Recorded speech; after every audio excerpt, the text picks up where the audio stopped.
Okay, so just a hint. Last time what I said is, if you want to form, let's say if you want to make H2O2 over here, you have to write this reaction, that this is the solution. You have to write H2 gas plus O2 gas, that is going to give you H2O2 liquid. Okay, this is the reaction you need to find. Now you have to arrange these three reactions in such a way that you can get this reaction. So you need to check H2 is left hand side. Kahan pe left hand side hai? This is left hand side. So you will write plus sign over here. Then you have to find H2O2 is right hand side. H2O2 is going to be right hand side. So this is over here is given as in left hand side, right? How can you make it right hand side? How can you make? You have to do the minus sign over here. Then this part is going to be minus over here. Now, if this is minus, that means N2H4 is this side, right? So N2H4 is this side and you want to cancel N2H4, right? You don't want. So one time N2H4 is right hand side, another time it should be left hand side. So this is plus. Now the things are not going to be complete over here. You have to first see which reaction is going to form by this, doing this operation. Okay. And then if you are going to write, let's say, I'm writing these two plus and this is minus. So I'm going to write H2 plus half O2. First I will write these two. Then I will write N2H4 liquid plus O2 gas, right?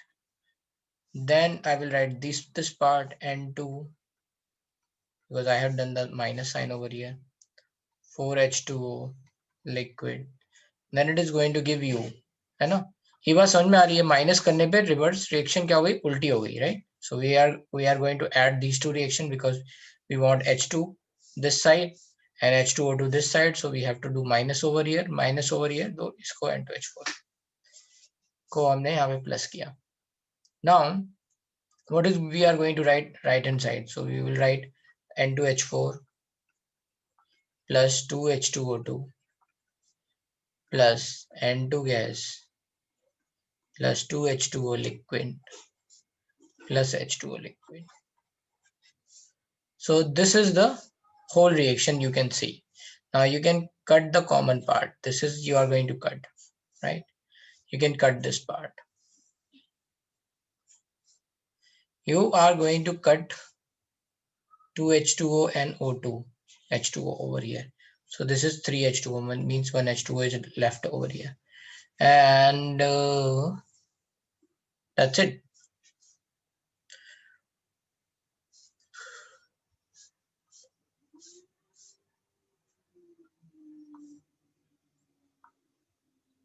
Okay, so now this reaction is not balanced, which we want. So what we have to do is we have to, let's say, we'll target that we want this 1/2 because that is required, right? So we will take 1/2. If we will take 1/2, we have to do 1/2 over here. So write again, write in this part 1/2, 1/2, and here it is going to be N2 to 1/2. So here it was 4H2O, so this is 2H2O, and this is 1/2. N2H4 1/2, 2H2O2 1, N2 1/2, H2O2. Now this is going to cancel. So this is the operation you have to understand. So what is this reaction? ये अब net आपको ये reaction मिल गई. इस delta H reaction का मान लो H4 है. This is going to be delta H3 plus 1/2 delta H2 minus 1/2 delta H1. This is going to be your, let's say, final result. You just have to put the value, you will get the answer. ये समझ में आई क्या किया मैंने यहाँ पे?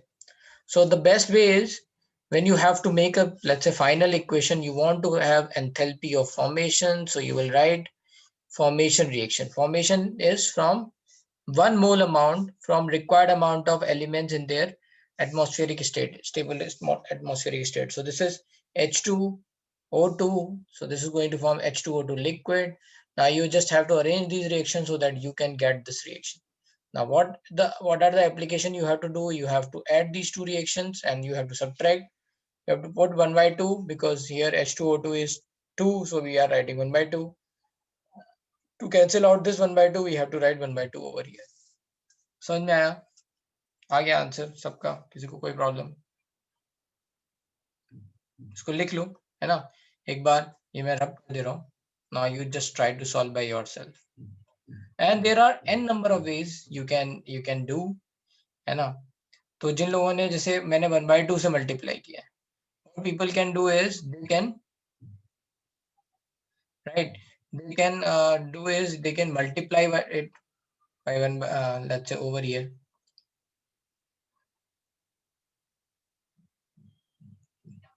You can multiply equation 3 by 2, है ना? Like this you can do. Try to write again, है ना? Solve by yourself. I have given you the hint. Right.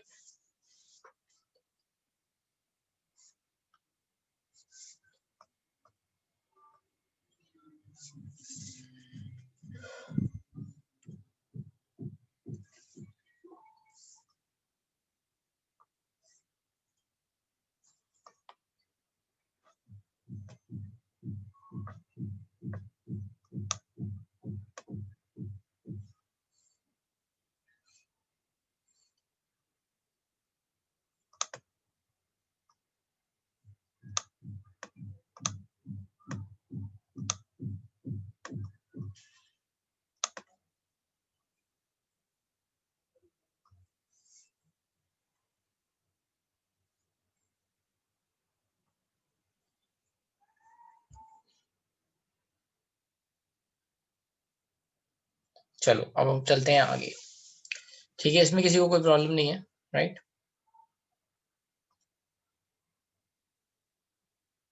-187 kilo joule एक का आंसर आया है, राइट? Anyone else? ठीक है, तो -187 is going to be right answer. आ गया? Okay.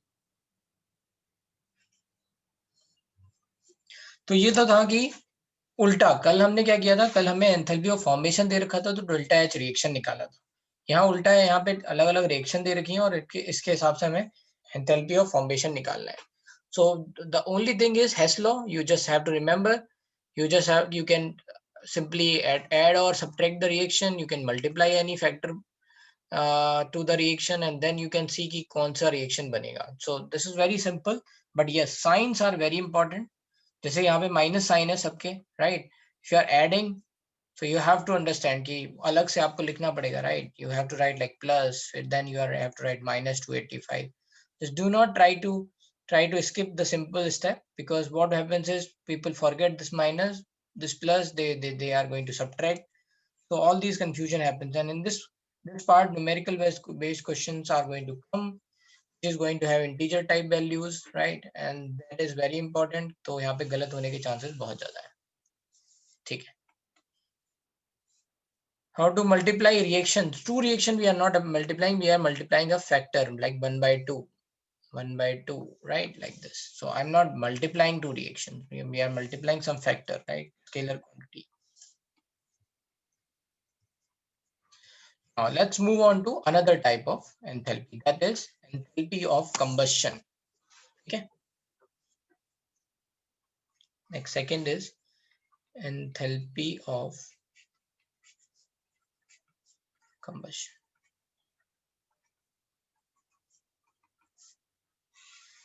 Enthalpy of combustion is always, है ना, exothermic, or you can say delta naught C. This is represented as C for combustion. This is going to be always negative, exothermic, or you can say delta H combustion. This is going to be negative. यहाँ पे एक बात और लिख सकते हैं, है ना? Enthalpy of formation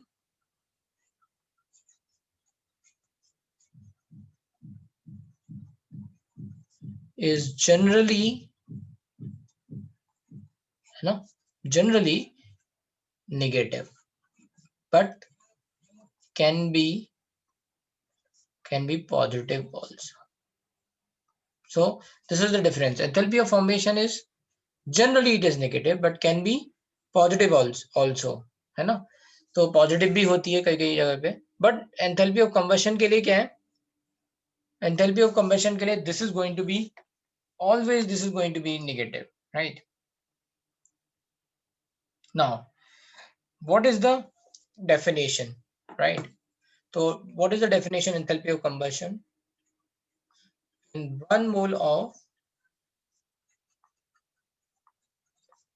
of compound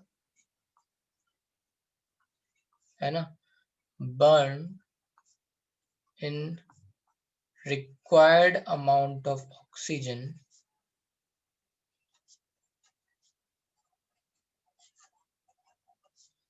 to form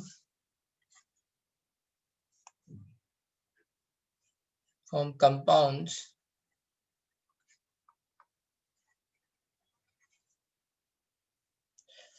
to form most stable compound. ठीक है. So what are the important point? 1 mole of compound, or you can say substance over here. So it could be element, it could be compound, it could be anything. So 1 mole of substance burn in required amount of oxygen. So this is whatever is necessary, only that much amount of oxygen you are saying, to form most stable compound, right? So these are the three important part. Like I will tell you why these are important. Yeah. So example, let's say if I am saying carbon graphite over here, and that is burned in presence of oxygen to form CO2 and a gas. So over here, this is delta H combustion of carbon graphite. ठीक है? Which is also equals to delta H formation of CO2. ठीक है? समझ में आई बात? Carbon को burn कर रहे हैं, कितने क्या किसके लिए बर्न, किसके साथ बर्न कर रहे हैं? ऑक्सीजन के साथ. क्या बना रहा है? CO2. So this is going to be, है ना, carbon graphite that is going to form, and that is also equals to formation of CO2. So sometime what will happen, they will give you enthalpy of formation and they will also give you enthalpy of combustion, and you need to know कि ये enthalpy of combustion का मतलब क्या है यहाँ पे. ठीक है? Now important बात है यहाँ पे, right? This is first thing. Second thing is, अगर मैंने ये लिख दिया carbon graphite plus half O2, क्योंकि CO भी बन सकता है. So then this is not enthalpy of combustion. This is not enthalpy of combustion of carbon graphite. This is wrong. This is right. This is wrong. Why? Because they are saying most stable compound. So we are going to say about CO2. Generally, most stable compound means, है ना, generally it means, है ना, element is in highest possible state. Means element is in highest possible oxidation state.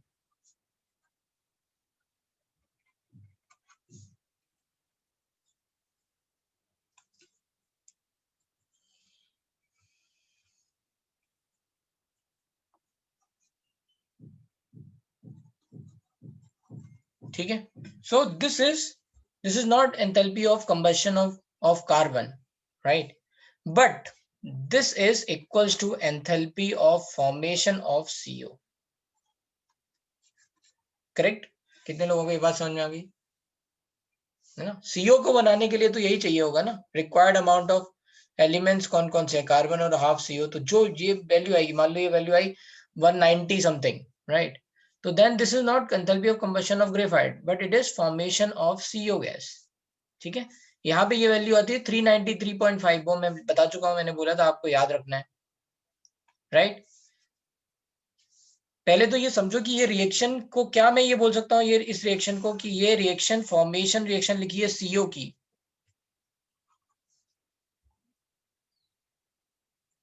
Yes और no?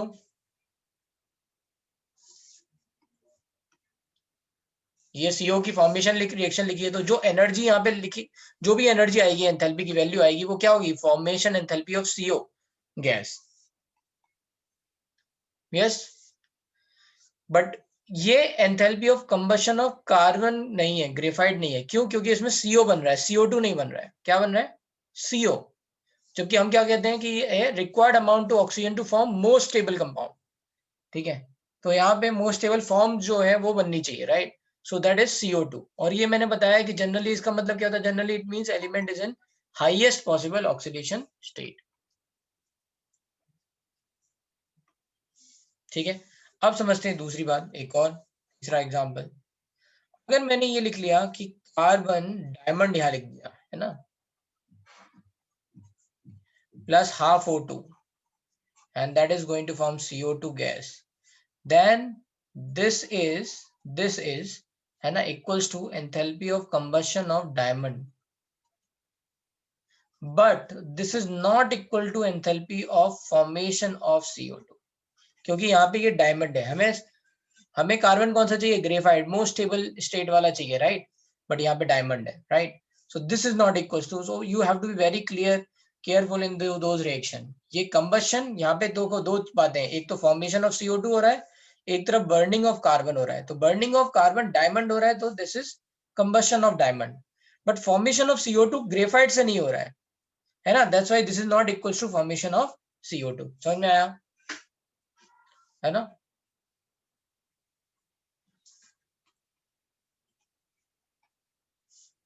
अरे half नहीं होगा, sorry, this is not going to be half, sorry, O2।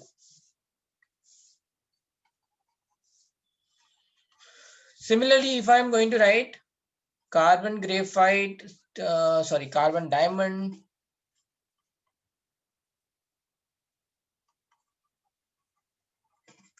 plus half O2 gas, and then it is going to form CO gas. So this is neither enthalpy of combustion of graphite, diamond,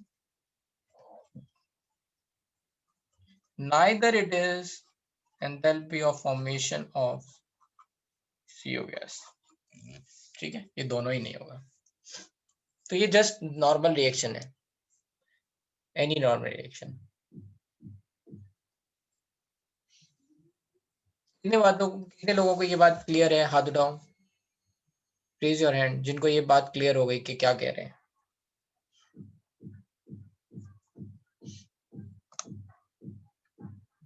बहुत सारे लोगों के हाथ नहीं उठे हुए हैं, तो जिनको नहीं समझ में आ रहा है तो थोड़ी देर में अपने डाउट पूछना। और enthalpy of combustion is defined for diamond ना, but it is going to form CO2। ये लिखा है ना, enthalpy of combustion of diamond। only 39 participant raise their hand।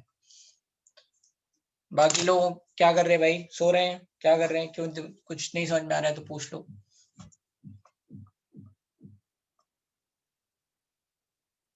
Four एक जनरल रिएक्शन है, जस्ट आई एम सेइंग। देखो, formation के लिए यहाँ क्या चाहिए? कार्बन के लिए ग्रेफाइट चाहिए, तो ग्रेफाइट नहीं है तो गलत हो गया, है ना? कंबशन के लिए क्या चाहिए आपको? CO2 बनना चाहिए, तो गलत हो गया। तो दोनों बातें यहाँ पे नहीं है। अब सारे लोग अपने हाथ नीचे कर सकते हैं। चलो, मैंने कर दिया।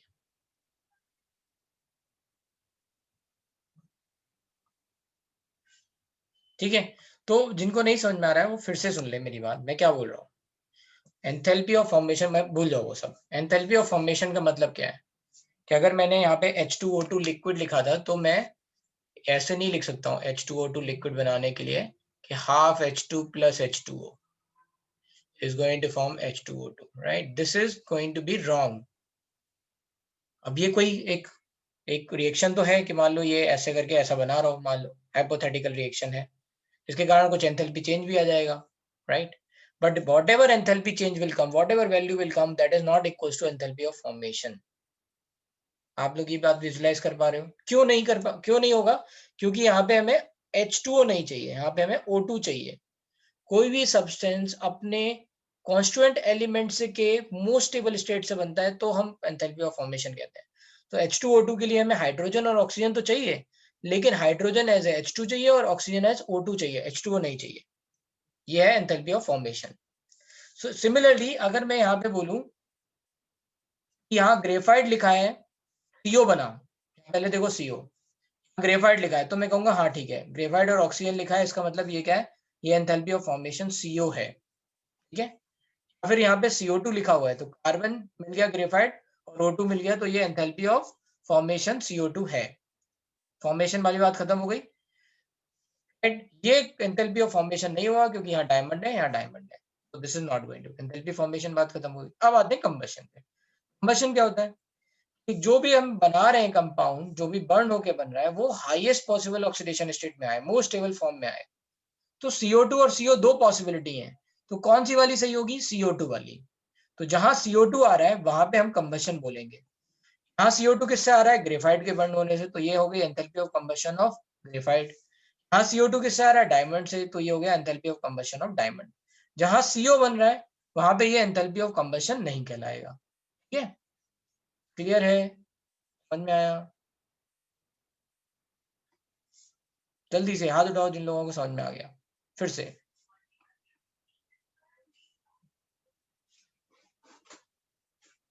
जल्दी जल्दी जल्दी फास्ट, बहुत कम लोगों ने हाथ उठाया। जिनको जिनको सबको समझ में आ गया, जिन्होंने पहले उठाया था वो भी।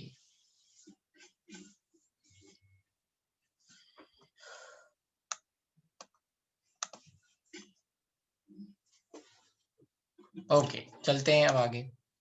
अब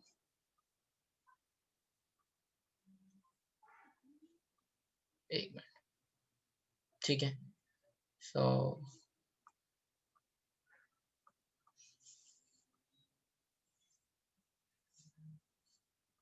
ठीक है, चलो अब समझते हैं थोड़ा और एग्जाम्पल। तो जैसे अभी एक एग्जाम्पल जैसे हमने कार्बन के लिए लिखा था, तो अगर मान लो कहीं पे लिखा हो H2 gas is burning in presence of half O2 gas to form H2O, let's say over here liquid, ये बोल रहा है, ठीक है, यहाँ पे। So in this case this reaction is combustion reaction, क्योंकि बर्न कर रहे हैं हम H2 को, मोस्ट स्टेबल फॉर्म बन रहा है यहाँ पे H2O2, राइट। सो H2O लिक्विड में बन रहा है, so this is going to be delta H combustion of H2 and this is also equals to delta H formation of H2O। समझ में आया? हाँ सर। हेलो, हाँ। हाँ हेलो सर। सर थोड़ा ऊपर स्क्रॉल कीजिए ना सर, पूछना है कुछ। सर थर्ड वाले में वो delta H composition of diamond समझा नहीं सर मेरे को। अरे वो भाई किसको बर्न कर रहे हो, डायमंड को, तो मतलब डायमंड का कार्बन कंबशन होगा कार्बन। ना। हाँ सर। तो डायमंड, मतलब सर आपने बोला था कि सबसे स्टेबल स्टेट में। तो CO2 है ना, यहाँ पे बनना चाहिए। आफ्टर बर्निंग क्या बनेगा, most stable compound. Okay sir, तो अगर वो कार्बन मोनोऑक्साइड होता तो फिर नहीं होता था सर। नहीं होता ना, यहाँ लिखा तो है नहीं है। ठीक है सर।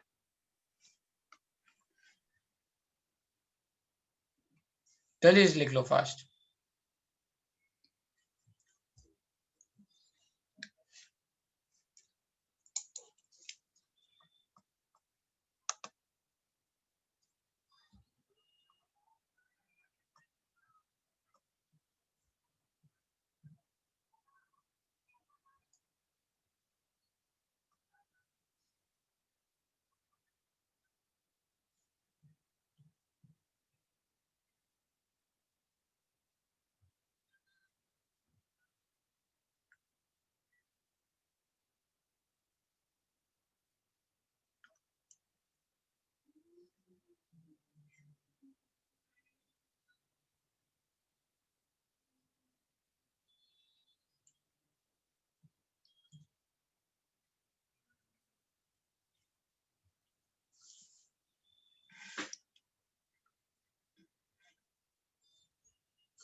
अब समझते हैं enthalpy of reaction if enthalpy of combustions are given, है ना, यहाँ पे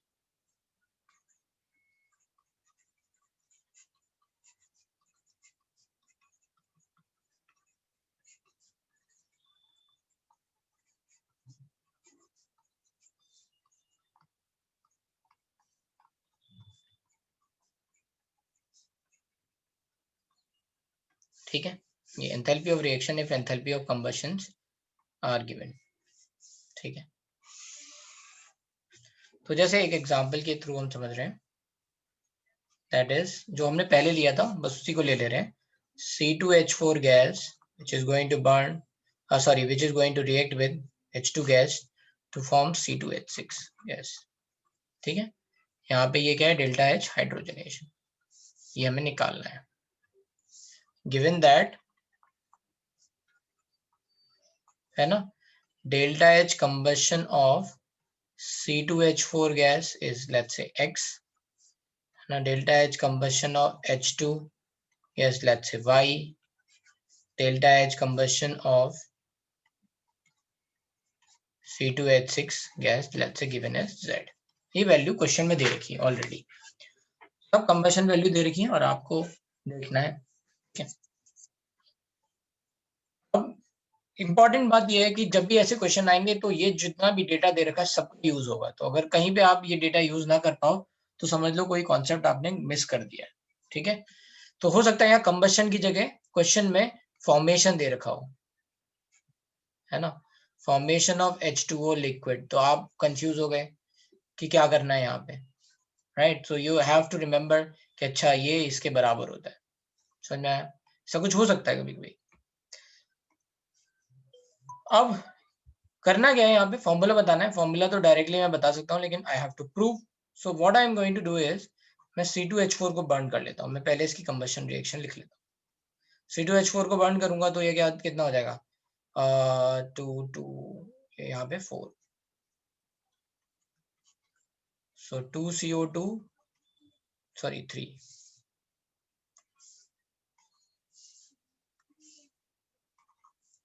and here 2H2O liquid gas।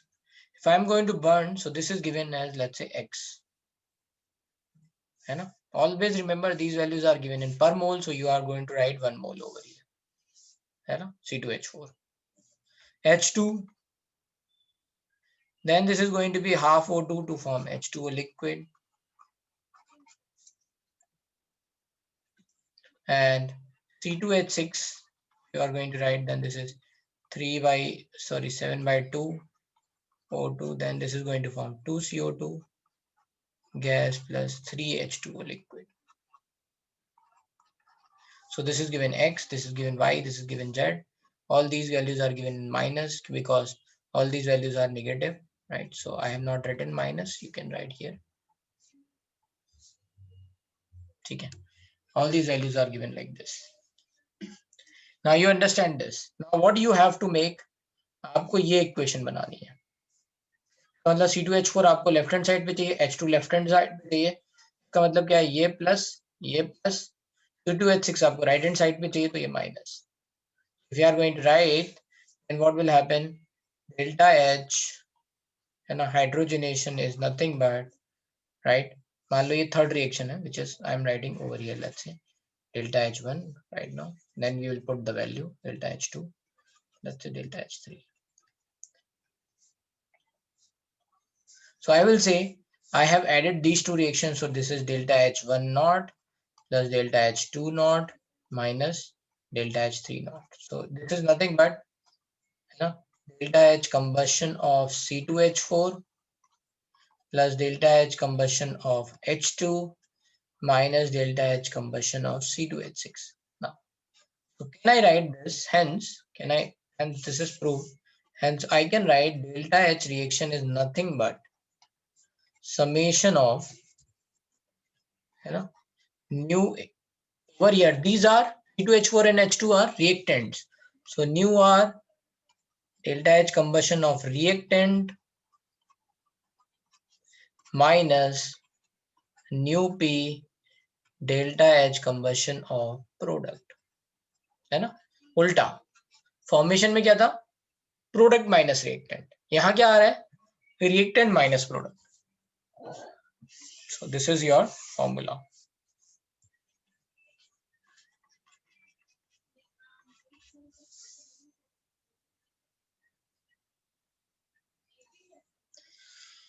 समझ में आया किसी को कोई problem? Let's say we are going to write the value, तो यहाँ पे क्या हो जाएगा, ये रिएक्टेंट का क्या था, माइनस एक्स माइनस वाई, और इसका minus minus plus, so zed minus x plus y. कितने वाले लोगों को ये बात समझ में आ गई, हाथ उठाओ.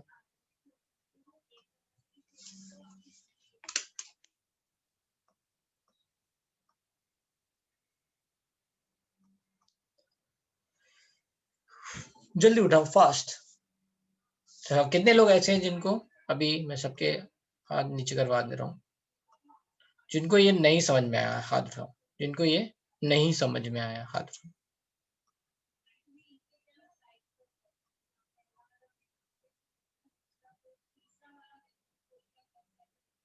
जिनको नहीं समझ में आया है उनको हाथ उठाने को बोल रहा हूँ. फिर से, अभी फिर से उठाओ जिनको नहीं समझ में आया. हाँ बोलो भाई, क्या नहीं आया समझ में?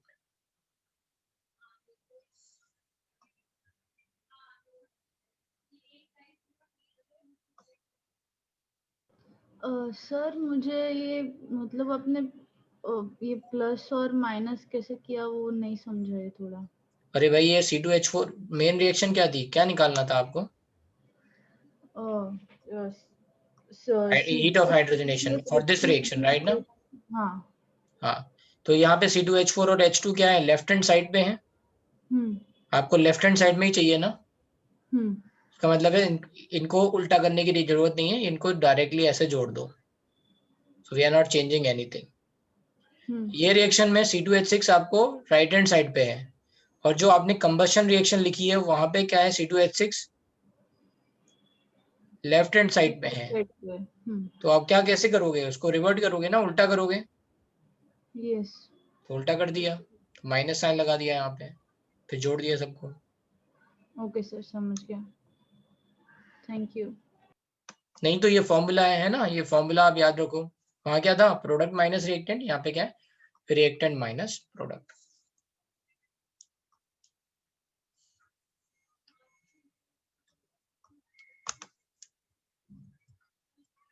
ठीक है.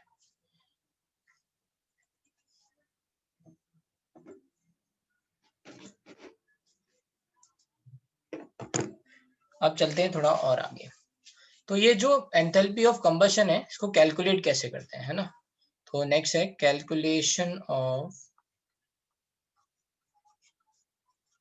Enthalpy of combustion.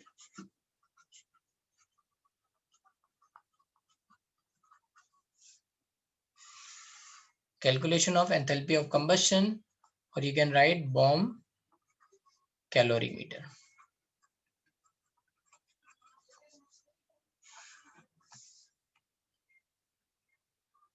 Delta H of any reaction, जो भी कोई भी रिएक्शन दे रखी होगी, बस आपको याद रखना है कि वहां पे बाकी जो रिएक्टेंट और प्रोडक्ट है उनकी क्या दे रखी है, हीट ऑफ कंबशन दे रखी है, फॉर्मेशन दे रखी है, क्या दे रखा है. ठीक है, वो आपको देखना पड़ेगा क्वेश्चन में, उसके हिसाब से आप फिर फॉर्मूला लगाओगे.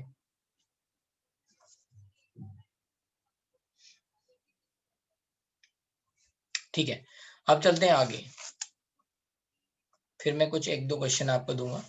तो calculation of enthalpy of combustion कैसे देखते हैं, that is instrument is bomb calorimeter. Experimentally पता कर लगाते हैं, कैसे लगाते हैं वो समझ रहे हैं. ठीक है. अच्छा, before this there is one more thing which it is coming in my mind. जैसे अगर मान लो मैं नाइट्रोजन की बात करूं, बिफोर दिस, है ना, नाइट्रोजन की बात करूं, तो नाइट्रोजन बहुत सारे, ऐसे ही आप देखोगे तो बहुत सारे ऑक्साइड्स बनते हैं. तो नाइट्रोजन का के लिए अगर हम मान लो ये लिखते हैं N2 plus O2 gives 2NO, या फिर half N2 plus O2 gives NO. This could be the enthalpy of formation of nitrogen, है ना, सॉरी NO, नाइट्रिक ऑक्साइड, क्योंकि N2 और O2 हाफ हाफ लिया है. But this is not the enthalpy of combustion of nitrogen. Again the same thing, CO है ना, वैसे NO, क्योंकि ये वैल्यू क्या आती है, डेल्टा H पॉजिटिव में आती है ये वैल्यू, इसीलिए मैंने बोला कि एंथैल्पी ऑफ फॉर्मेशन पॉजिटिव भी हो सकती है, ठीक है। N2 और O2 आपस में रूम टेम्परेचर पे कंबाइन नहीं होते, है ना। नाइट्रोजन और ऑक्सीजन अगर आपस में कंबाइन होने लगते तो अपना एटमॉस्फेयर क्या हो जाता, ऑक्सीजन रहता ही नहीं, NO बन जाता सब। That only happens at very high temperature, जब कभी लाइटनिंग वगैरह होती है ना, या फिर बहुत ज्यादा टेम्परेचर आपका होगा, right? At that temperature only N2 and O2 are going to combine, and that's why this reaction is endothermic reaction. तो क्या बात सीखने को मिली कि enthalpy of formation, this reaction is, and half N2 plus half O2 is going to form NO. This is formation reaction of NO. So that is enthalpy of formation can be positive, but here we are getting a positive value, so that's why this cannot be combustion of N2. Delta H positive होता है, मतलब हुआ नहीं है, there is no logic, this is the experimentally ऐसा होता है। High temperature पे अगर आप कोई रिएक्शन कराओगे तो उसका मतलब क्या है, अगर मान लो 200 केल्विन या फिर 2000 केल्विन, 1500 केल्विन ऐसे टेम्परेचर पे अगर कोई रिएक्शन होगी तो आपको एनर्जी मिल रही है, आप एनर्जी दे रहे हो,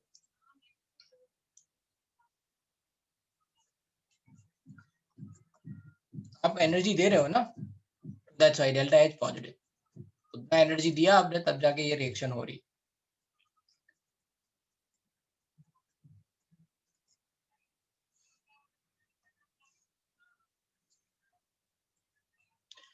Bomb calorimeter is also used to find change in internal energy. तो वो बॉम्ब कैलोरीमीटर क्या होता है वो मैं बता देता हूँ, है ना। तो बॉम्ब कैलोरीमीटर में जो नॉर्मल बॉम्ब कैलोरीमीटर है that is constant volume,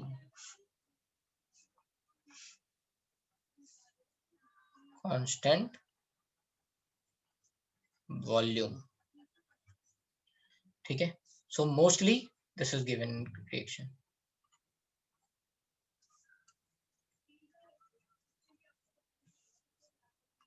If bomb calorimeter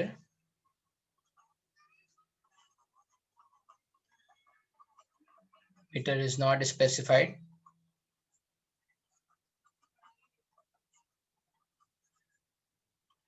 it is constant volume calorimeter. तो और कुछ नहीं लिखा है, केवल बॉम्ब कैलोरीमीटर लिखा है तो हम कांस्टेंट वॉल्यूम ही मानेंगे। दूसरा क्या होता है, कांस्टेंट प्रेशर। अब ये होता क्या है थोड़ा समझते हैं फिर इस पे आएंगे, ठीक है।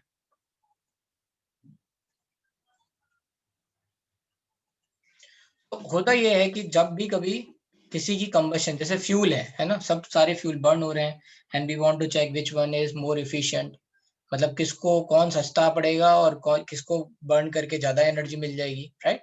All these calculation happens, right. तो इसको पहले एक्सपेरिमेंटली चेक करते हैं, तो वो उसके लिए यूज होता है बॉम्ब कैलोरीमीटर। है होता क्या है, एक स्टील का, मैं एक बहुत रफ आइडिया बना रहा हूँ, रफ डायग्राम बना रहा हूँ, है ना। एक स्टील का ऐसा चेम्बर होता है, उसके बीच में फर्नेस टाइप की होती है, ठीक है। So I am just writing like this,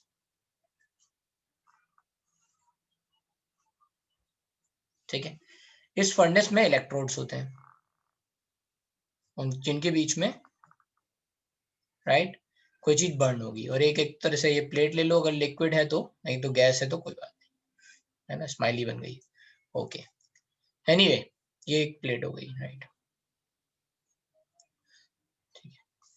और इसमें फिर ऑक्सीजन डाल देते हैं, है ना, high pressure oxygen is present.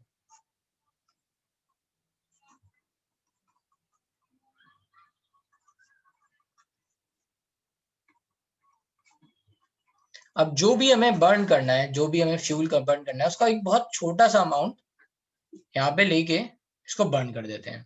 तो बर्न होगा तो क्या होगा, एनर्जी रिलीज होगी। ये परफेक्टली जितना भी अच्छे कंडक्टर हो सकते हैं, है ना, परफेक्टली कंडक्टिंग बॉडी बनी हुई है, तो इससे क्या होता है, हीट क्या है, बाहर की तरफ ट्रांसमिट हो जाएगी। बाहर क्या है, इसके बाहर है, राइट, है ना, ये हीट बाहर हो गई, इसके बाहर है वाटर।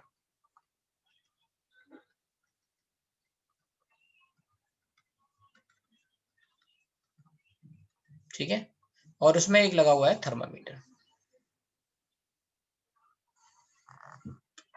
जिसका इनिशियल टेम्परेचर हमने नोट कर लिया था बिफोर बर्निंग।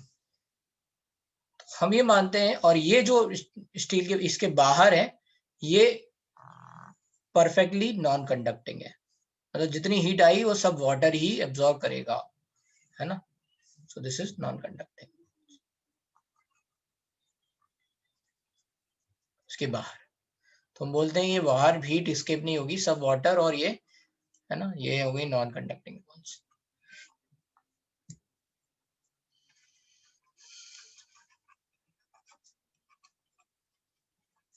और ये हो गया आपका थर्मामीटर। अब समझ लेते हैं कि यहाँ पे इंपॉर्टेंट बातें क्या है। तो जैसे अगर आपने कोई चीज बर्न की यहाँ पे, राइट, उसके बर्न करने से एनर्जी रिलीज होगी, ये एनर्जी आपकी वाटर ने एब्जॉर्ब कर ली, और ये जो भी है आपका कैलोरीमीटर इसने एब्जॉर्ब कर ली। तो आप पता लगा सकते हो कि कितना टेम्परेचर बढ़ा, है ना, आफ्टर सम टाइम जब इक्विलिब्रियम रीच हो जाएगा, राइट। ठीक है, तो फिर क्या होगा,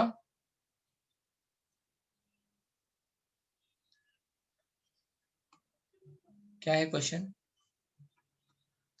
फिर डायग्राम ड्रॉ करना है, यस कर लो ना, राइट, पूछते हैं, अभी बताते हैं। तो जैसे अगर मान लो जितना भी वाटर है इसका मास वास दे रखा होगा, तो उसके कारण वाटर की जो लेट्स से टेम्परेचर में इंक्रीमेंट है, तो आप निकाल सकते हो how much energy is going to be absorb by water, ms delta T.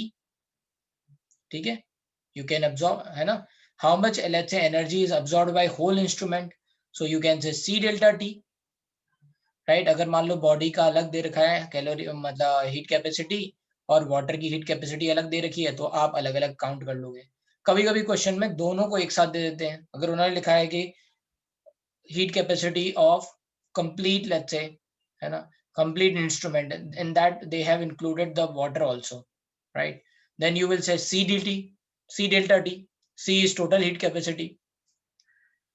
ठीक है, तो ये है energy gained by bomb calorimeter, and now the same energy is given by energy is given by the combustion of let's say particular matter, so which is equals to the energy released on the combustion of a compound। तो आप इससे क्या लगा लोगे, इससे आप energy की value निकालोगे कि भाई एक मोल से कितना एनर्जी रिलीज होगी, उस एक मोल से जितनी एनर्जी रिलीज होगी उससे उतना ही टेम्परेचर इंक्रीज होगा, and then you can say what is the energy released by, you don't know how much energy is released, but you know how much energy is gained by, so you can write with the help of this, you will be able to find what is the enthalpy of combustion of particular compound। तो मैं लिख लेता हूँ, है ना, हाँ बोलो। Sir ये कांस्टेंट वॉल्यूम वाले के लिए है या दोनों के लिए? ये कांस्टेंट वॉल्यूम के लिए, ये जो फर्नेस होती है अंदर, ये जो मैंने बनाई है इसका कांस्टेंट वॉल्यूम होता है। तो जो heat released at constant volume होगा वो क्या होगा, डेल्टा ई या डेल्टा एच?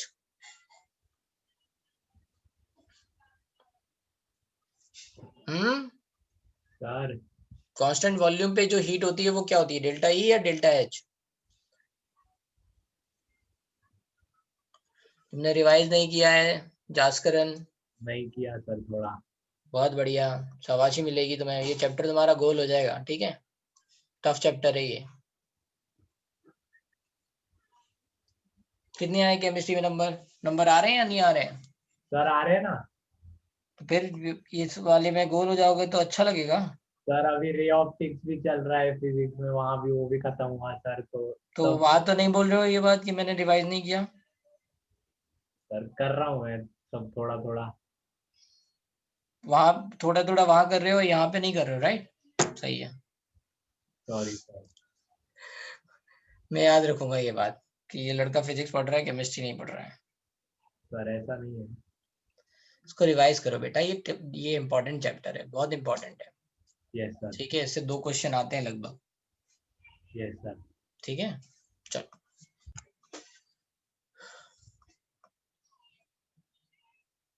तो that is enthalpy at heat is is at constant volume, है ना, heat transfer at constant volume is delta E, heat transfer at constant pressure is delta H. So you have to remember. पहले मैं heat के terms में बात कर लेता हूँ यहाँ पे. If let's say W gram fuel is taken, ठीक है, so heat released Q, है ना, Q released by combustion of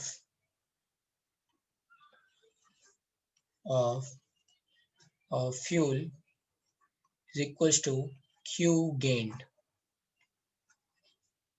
by bomb calorimeter.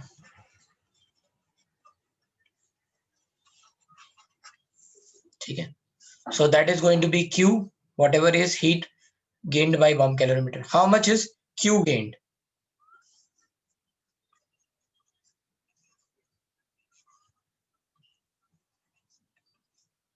ठीक है,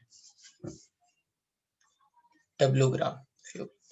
ठीक है, so Q gained is going to be, है ना, ms delta T plus C delta T.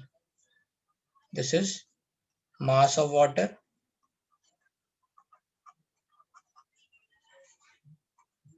specific heat of water, specific heat capacity of water.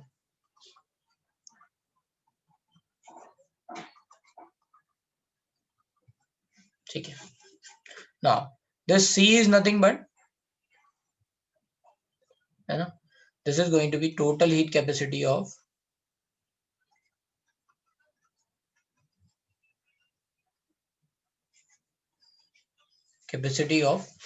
bomb calorimeter walls.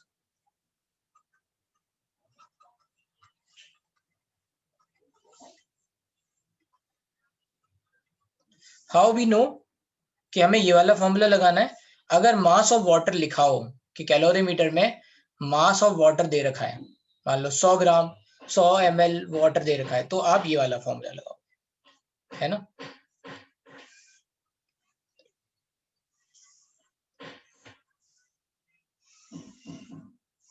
If mass of water is not given,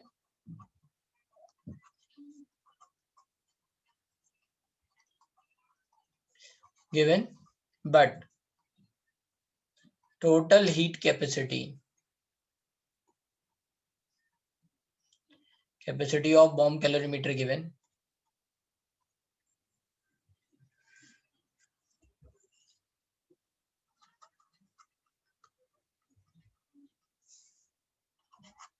in question,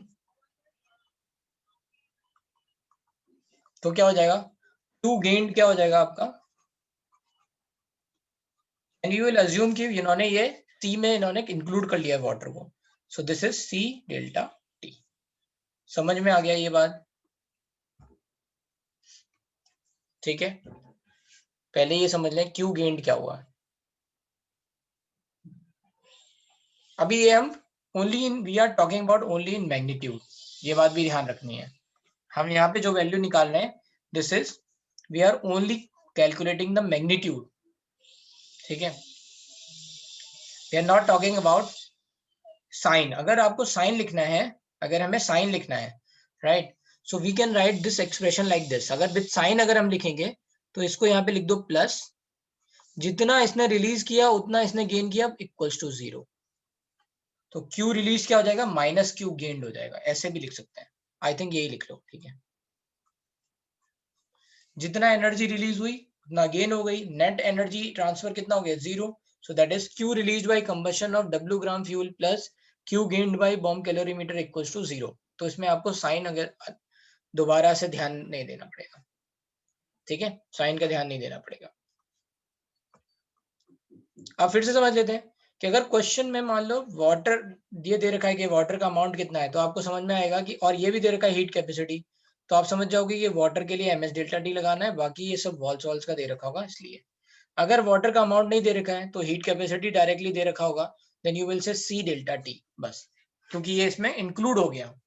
जो heat capacity आएगी ये इसमें water को इन्होंने include कर लिया होगा। ठीक है, समझ में आई बात? So this is Q released, hence क्या लिख सकते हैं, Q released by W gram fuel is nothing but, है ना, अब इक्वल्स टू लिख रहा हूं, minus Q gained which is nothing but minus C delta T। ये तो W ग्राम के लिए हुई, फ्यूल लिखा हुआ है। Q released by 1 gram fuel कितना हो जाएगा, minus C delta T divide by W, and Q released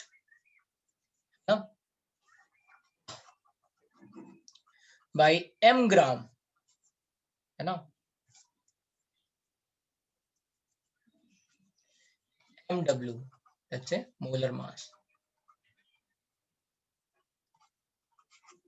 fuel कितना हो जाएगा, then it is minus C delta T divide by W into M, MW। या W नहीं लिख रहा हूं, यहाँ पे W में कंफ्यूजन हो जाए, राइट, सो दैट्स इट। तो ये क्या हो गया, ये हो गया आपका Q released by 1 mole। So this is the value minus में negative is Q released by 1 mole fuel, और that is nothing but delta E। यहाँ पे माइनस साइन लिखा हुआ है तो ये समझा रहा है कि डेल्टा E नेगेटिव वैल्यू की, कंबशन में तो नेगेटिव वैल्यू आनी ही है, so you are getting the minus sign. Now at constant volume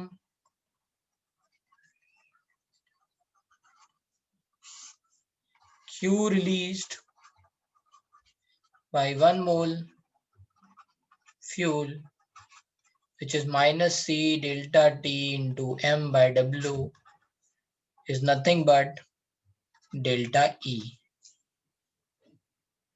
Okay, hence delta H is nothing but delta E plus delta NGRT। तो आप ये फॉर्मूला लगा सकते हो।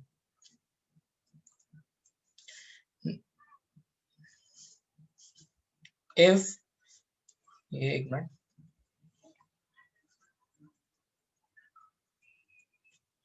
so you are getting able to get delta E value। So if we have to calculate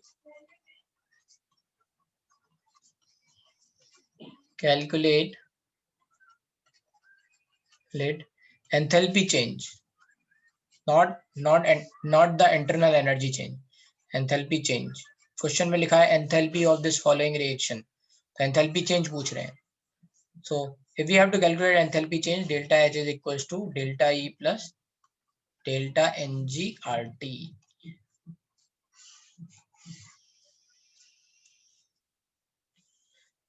है ना, here we have to write chemical reaction to find delta Ng। ठीक है, तो ये क्वेश्चन में क्या करना है, जो भी डेटा दे रखा है उससे पहले Q रिलीज निकाल लो। उस Q रिलीज अगर वो उन्होंने कुछ नहीं दे रखा है, बॉम्ब कैलोरीमीटर है, that means it is at constant volume, तो ये डेल्टा E हो गया। And then you are going to calculate what is delta H by writing the chemical reaction. You have to find first delta Ng। जैसे ही आपको delta Ng मिलेगा आपका काम हो जाएगा। ठीक है, अब if constant pressure is given, तो directly you don't have to do anything, है ना। Q release is nothing but minus C delta T into M divided by W, right? ठीक है, into that is equals to delta H। ठीक है, ये आपका answer आ गया क्वेश्चन। अगर आपको जैसे भी क्वेश्चन पूछा जाए आप you can apply both of this thing. एक क्वेश्चन में करके बता रहा हूँ, then you will be able to understand what we have to do।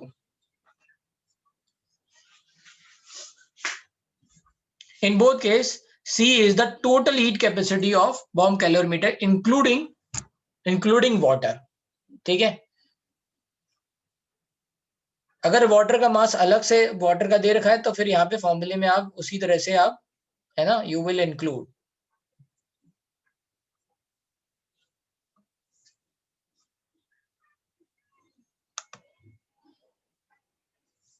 ये 2 पेज में नहीं आएगा, अलग अलग है ना, ऑड इवन है।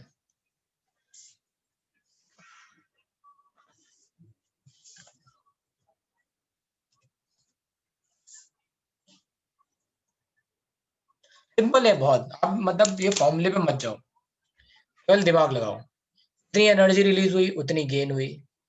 आपके पास थर्मामीटर है, शुरुआत में आपकी इनिशियल रीडिंग दे रखी है, मान लो 25 डिग्री सेल्सियस। मान लो उस पूरे वाटर का, पूरे सिस्टम का टेम्परेचर 26 डिग्री सेल्सियस हो गया, तो आपको डेल्टा टी पता चल गया। हीट कैपेसिटी दे के रखी होगी, यू विल कैलकुलेट कि डब्ल्यू ग्राम ने कितनी एनर्जी रिलीज करी। फिर आप निकाल लोगे कि एम ग्राम ने कितनी करी होगी, है ना। तो बस एम ग्राम से आपको क्या मिल गई, आपको क्यू रिलीज मिल गई पर मोल। अब now you have just have to check कि वो डेल्टा ई है या डेल्टा एच है। अगर क्वेश्चन में कुछ नहीं दे रखा है तो वो डेल्टा ई है। फिर डेल्टा एच कैसे निकालेंगे, तो पूरी केमिकल रिएक्शन लिखेंगे, डेल्टा एन जी निकालेंगे, and then we will put in the value over here formula. बस सिंपल है, बहुत सिंपल है। एक क्वेश्चन मैं आपको बोल रहा हूँ, है ना, उसको करके देखो तो आपको आइडिया लग जाएगा।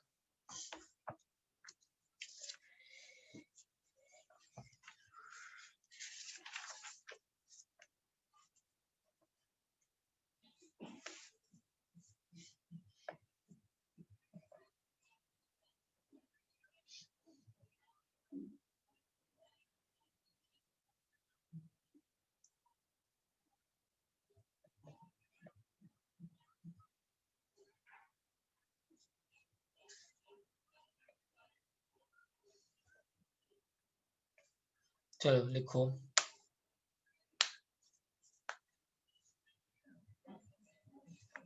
ठीक है, थोड़ा वैल्यूज हैं एक्चुअली, थोड़ा कैलकुलेटिव रहेगा, then you can use the calculator.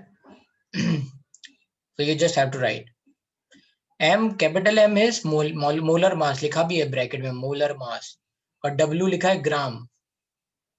जैसे मैंने बोला 1 ग्राम मैग्नीशियम मैंने बर्न किया, ठीक है, 1 ग्राम मैग्नीशियम आई हैव बर्न, तो दैट मीन्स केवल 1 ग्राम बर्न किया है। और मैं बोलूं 1 मोल बर्न किया है, देन ये पेस्ट नहीं होगा, हार्ड कॉपी पे है, बुक का क्वेश्चन है। तो लिखो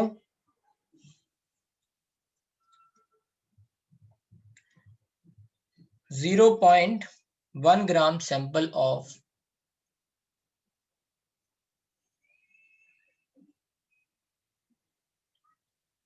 solid magnesium,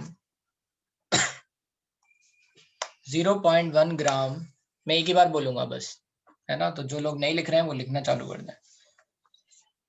I will not repeat.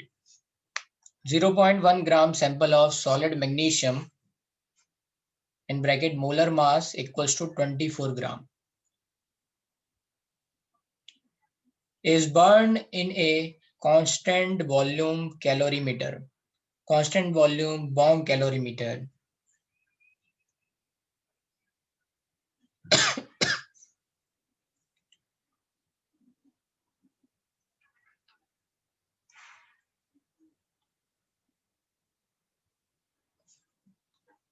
that has a heat capacity of 2 kilojoule per degree Celsius।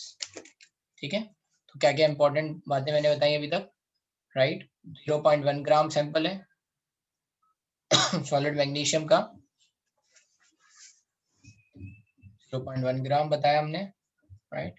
24 gram molar mass है, ये आपको पता ही है, that is burned in a constant volume bomb calorimeter that has heat capacity 2 kilojoule per degree Celsius। ठीक है, the calorimeter contains 300 ml of water 300 ml of water, या फिर you can directly write 300 gram of water, ठीक है, because density is 1, so we are going to write 300 gram of water and its temperature is raised by 1 degree Celsius, and its temperature is raised by 1 degree Celsius. Calculate enthalpy of combustion of magnesium. Calculate enthalpy of combustion of magnesium at 300 Kelvin. At 300 Kelvin. तो 1 degree Celsius का temperature बड़ा है, 300 gram water है. Water की आपको पता है heat क्या रहती है, स्पेसिफिक हीट कैपेसिटी 1 है ना, 1 कैलोरी पर डिग्री सेल्सियस, पर ग्राम पर degree Celsius.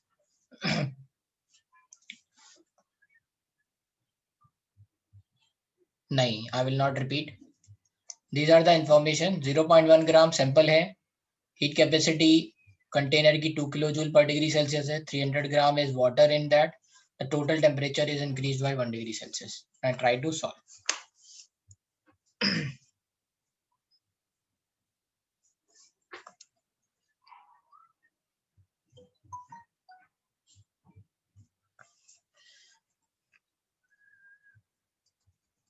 Now in this part I have deliberately given water, है ना. Generally in questions water is not given, so don't worry.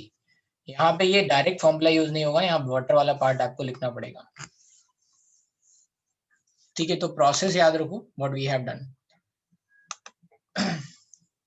चलो मैं एक बता देता हूँ ये सॉल्यूशन, ठीक है, आपको समझ में भी आ जाएगा. तो पहली बात ये है 0.1 ग्राम मैग्नीशियम है, that is burning in presence of oxygen, and the heat capacity of container or bomb calorimeter is 2 kilojoule per degree Celsius. 300 gram water is present and 1 degree Celsius. The total temperature has raised. So Q released is nothing but minus Q gained. Or how much gained? That is summation of water has gained और the whole container has gained, है ना. तो यहाँ पे क्या हो जाएगा, water has gained minus M S delta T. ठीक है, किलो जूल में दे रखा है, तो यहाँ पे एस क्या हो जाएगा 4.18 जूल में, है ना. तो हम जूल में वैल्यू लिख रहे हैं, तो this is M S delta T plus C delta T.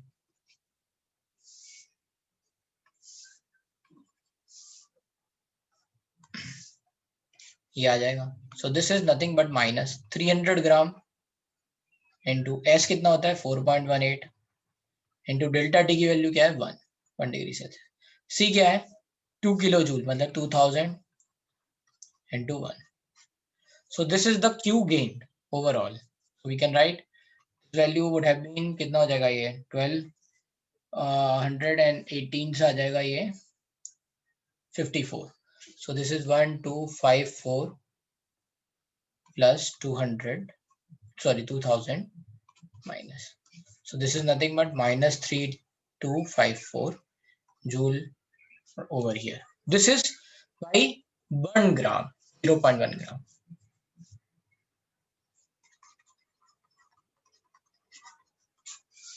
So for 24 gram, or you can say 1 mole, क्या होगा, ठीक है. So what will happen, you are going to multiply, है ना, you are going to find 0.1 ग्राम के लिए इतना है, 24 ग्राम के लिए कितना होगा, so that is divide by 0.1 into 24.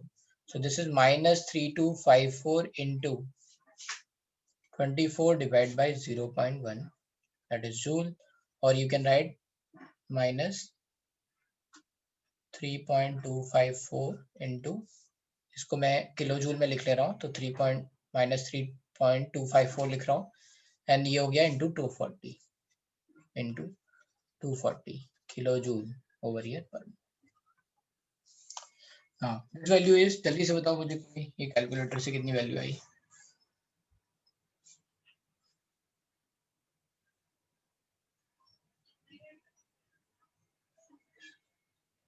So this value came around 780.96 है ना, किलो जूल पर मोल आ गई है.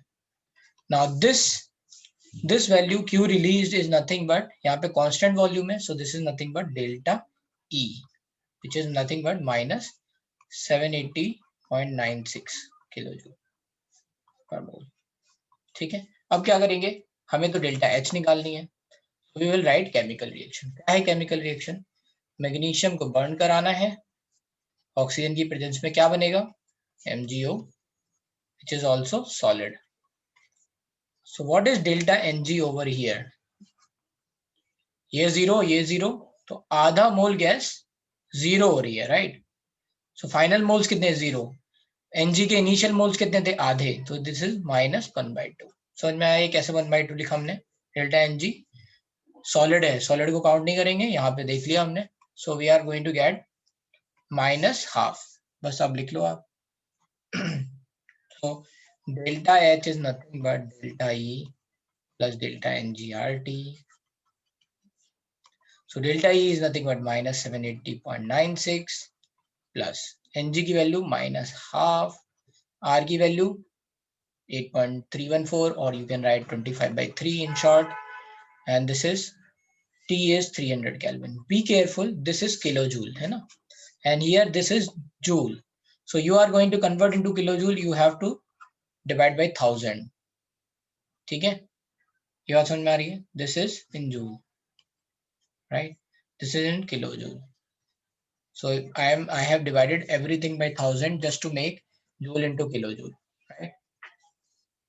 यहाँ पे मतलब इसमें गलती नहीं करना है, ठीक है? Divide by 1000। ये कितना होगा? ये 3 से कट गया, ये 100 आ गया, 100 से ये कट जाएगा, तो अगेन ये वैल्यू आपको याद ही रखनी है, ये 2.5 आती है, ठीक है? RT की वैल्यू अगर 300 केल्विन दे रखा होगा फिर 2.5 के आसपास आ जाएगी। डिवाइड बाय 1/2 से करेंगे तो ये कितना हो जाएगा? -1.25। This is -780.96 and this is -1.25, so this is going to be equals to 782.24 kilojoule carbon. Option में ये वैल्यू भी दे रखी होगी, ये वैल्यू भी दे रखी होगी। कई बच्चे अगर ये नहीं करेंगे तो वो गलती से इसको भी आंसर कराएंगे, तो बी केयरफुल, ठीक है? समझ में आया? कितने लोगों को ये बात समझ में आ गई? हाथ उठा लो जल्दी से। जिनको नहीं समझ में आया वो जल्दी से बता दो मुझे क्या नहीं समझ में आया। सिंपल है, कुछ करना नहीं है, देखना है कितना एनर्जी गेन हुआ, राइट? उतना एनर्जी रिलीज हुआ होगा, फिर वो मास के हिसाब से देख लेना है, और लास्ट में अगर डेल्टा एच निकालना है तो, ठीक है, डेल्टा एच निकालना है तो आपको ये फॉर्मूला लगाना पड़ेगा, डेल्टा ई प्लस डेल्टा एनजीआरटी। ये रिएक्शन दे नहीं रखी होगी, आपको खुद से सोचनी है कि क्या बनेगा, है ना? Which oxide is going to form. तो अगर कभी हाइड्रोकार्बन होते हैं तो आपको पता है CO2 और H2O बनते हैं। कोई अगर मेटल वगैरह है तो वो ऑक्साइड बनाएगी, तो वो आपको देख लेना है। y डिवाइड बाई 0.1, क्योंकि 0.1 के हिसाब से इतना मिला ना, तो 0.1 के लिए इतना, तो 1 के लिए डिवाइड बाई 0.1, तो 24 ग्राम के लिए इंटू 24 मैंने डायरेक्ट लिख दिया है। सो हम ये बात समझ में आई, यूनिटरी मेथड। 0.1 के लिए इतना मान लो x, 1 के लिए xy 0.1, 24 के लिए xy 0.1 इंटू 24। यहाँ पे मैंने फॉर्मूले में भी वैसे डायरेक्टली लिखा था m into W, directly m divide by w, वही लिखा हुआ है ना।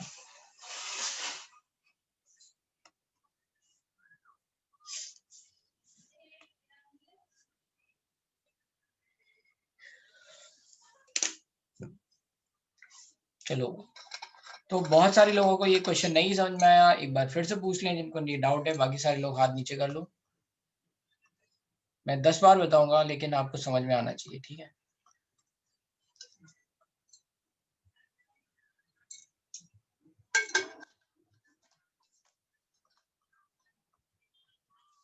Sir delta N G minus half कैसे आया, मुझे नहीं समझ। देखो भाई, फाइनल में तो कोई सॉलिड है ना? प्रोडक्ट हाँ। में फाइनली तो कोई मोल बना नहीं ना गैस का। इनिशियली हाँ। आपने आधा मोल O2 लिया था, हाफ O2 लिखा है ना वहां पे, यस सर।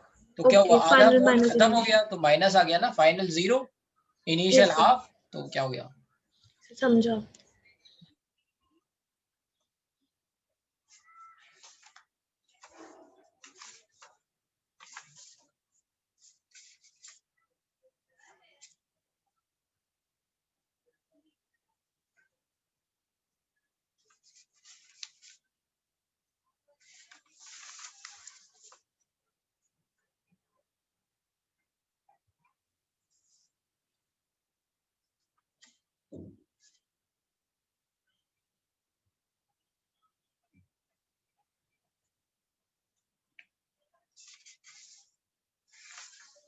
चलो मैं एक आध और क्वेश्चन ढूंढता हूँ आपके लिए।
तो जैसा एकदम से चाहिए ना वैसा क्वेश्चन अभी दिख नहीं रहा है। चलो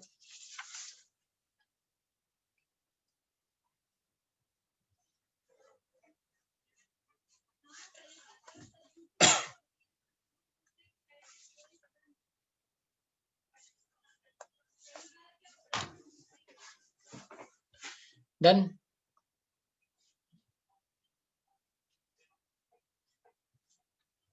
जो आपने रिएक्शन लिखी ना उसमें देखते हैं, है ना, यहाँ पे हमेशा 1 मोल के हिसाब से देखते हैं किसको बर्न कर रहे हैं। तो 1 मोल हमने लिखा था ना, कंबशन रिएक्शन कैसे लिखते हैं, 1 mole of compound is burn in sufficient amount of oxygen. तो ये कंप्लीट रिएक्शन लिखनी है आपको, ठीक है।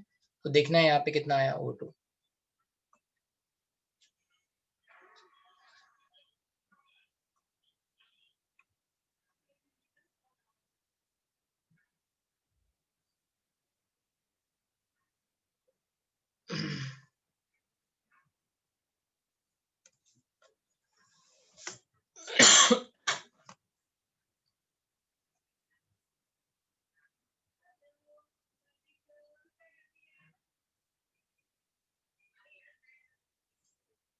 चलो एक क्वेश्चन और मिल गया, लो ट्राई टू सॉल्व दिस।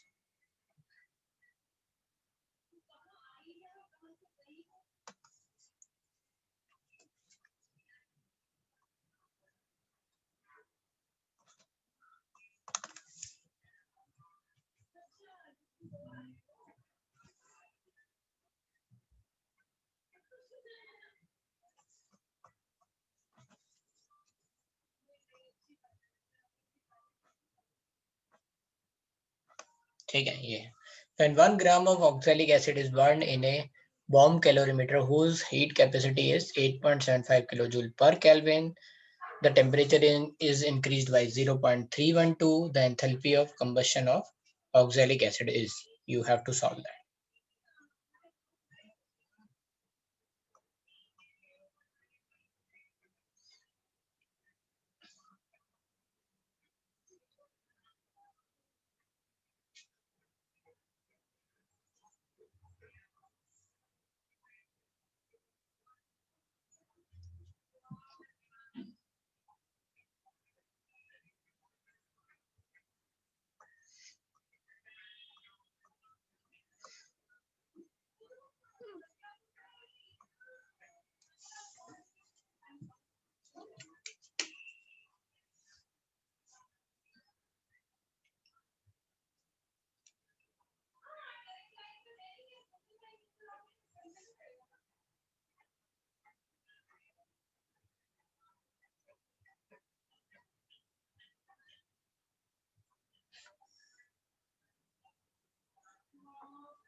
आया आंसर?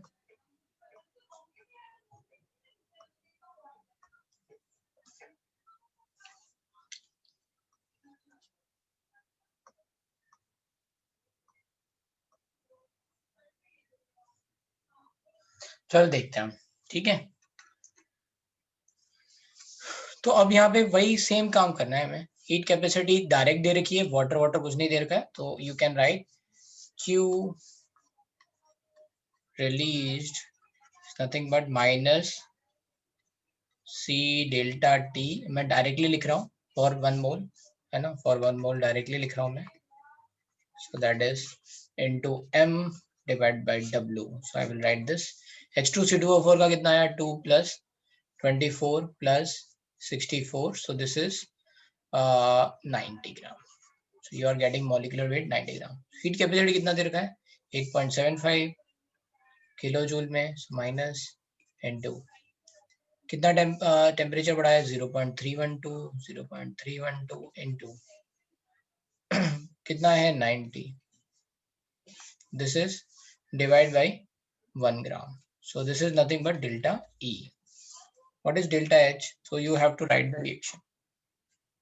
H2C2O4 liquid, है ना, oxalic acid liquid में, it is not going to be gas. Certainly it is not gas. O2 CO2, कोई भी हाइड्रोकार्बन अगर बर्न होगा तो CO2 और H2O. Just balance it. 2 carbon. How many hydrogen? So 1 hydrogen over here. How many oxygen are there? 4. Here कितने हैं? 4 और 1 तो half. So this is balanced reaction. What is delta Ng? So how many in product? 2 gas के. How many in reactant? 1/2. So this is 3/2. So delta H is nothing but this value. What is this value? Calculate करो.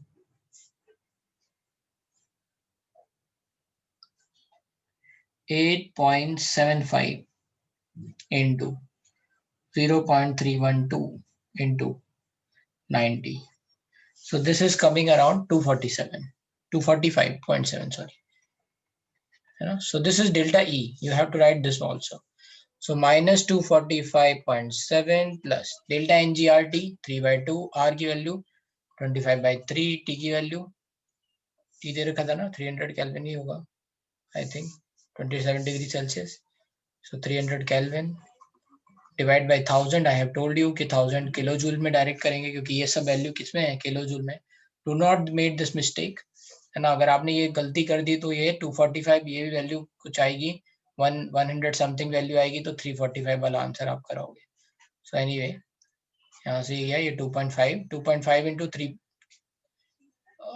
This is going to be 2.5 into 3/2. So this is कितना आ गया ये? 1.25, 3.75, है ना. So this is going to be in plus. So minus 245.7 plus 3.75. इसको आप कर लो solve.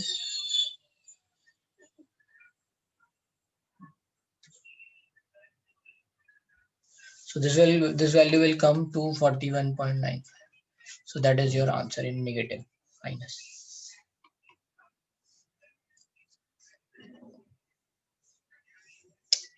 ठीक है, जिन लोगों ने 245.7 तक आंसर दिया है उन्होंने डेल्टा ई निकाल के दिया है. पूछा क्या गया था आपसे? बॉम्ब कैलोरीमीटर नॉर्मल जब भी दिया होगा तो क्या होगा? ये डेल्टा ई, कुछ नहीं लिखा है तो. क्या पूछा गया? Enthalpy of combustion delta H पूछा गया है. ये क्या दे रखा है? डेल्टा ई, यहाँ पे जो मिलेगा. सो बी केयरफुल, है ना, ये बात आपको करनी होगी, ध्यान रखना पड़ेगा. एनजी कैसे निकाला? केमिकल रिएक्शन लिख के निकाला. ये पार्ट H2C2O4 को बर्न करेंगे तो क्या बनेगा? CO2 और H2. बैलेंस किया, देखा कितना ऑक्सीजन है यहाँ पे, गैस कौन कौन से हैं? O2 और CO2 गैस है, तो उससे आ गया 3/2. Understood?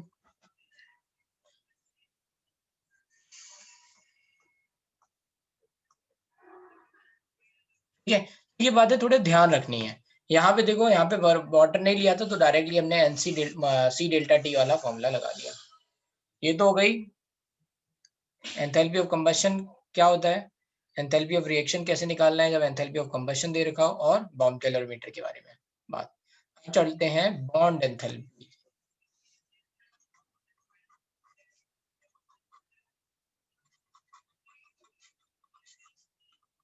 Next heading, third type of पर मोल होगा वो, यस दैट इज पर मोल।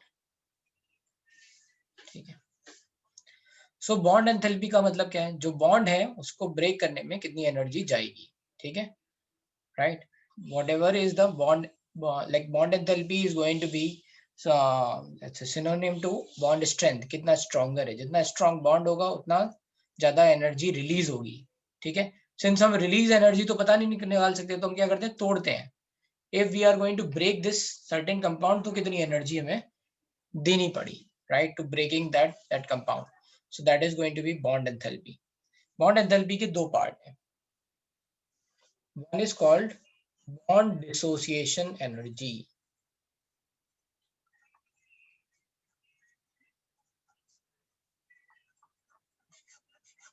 and another is bond energy, है ना। तो फॉर, अच्छा पहले बॉन्ड एंथैल्पी बता देते हैं क्या है। Break 1 mole of energy required,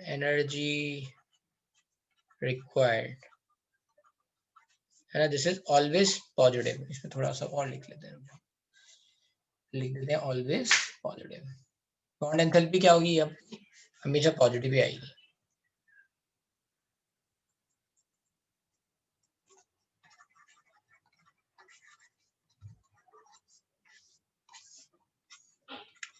To break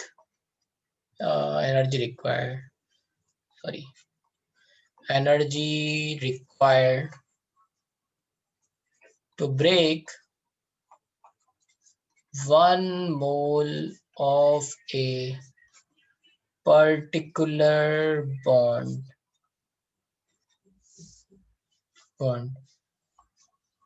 in gaseous state। ठीक है, तो क्या करना है, एनर्जी रिक्वायर्ड है to break 1 mole of a particular bond when in gaseous state, that means the compound is present in gaseous state। तो इसमें भी NO का नेगेटिव आएगा ना, मतलब NO का क्या, बॉन्ड एंथैल्पी तो हमेशा पॉजिटिव है ना, तो नेगेटिव क्या आएगा,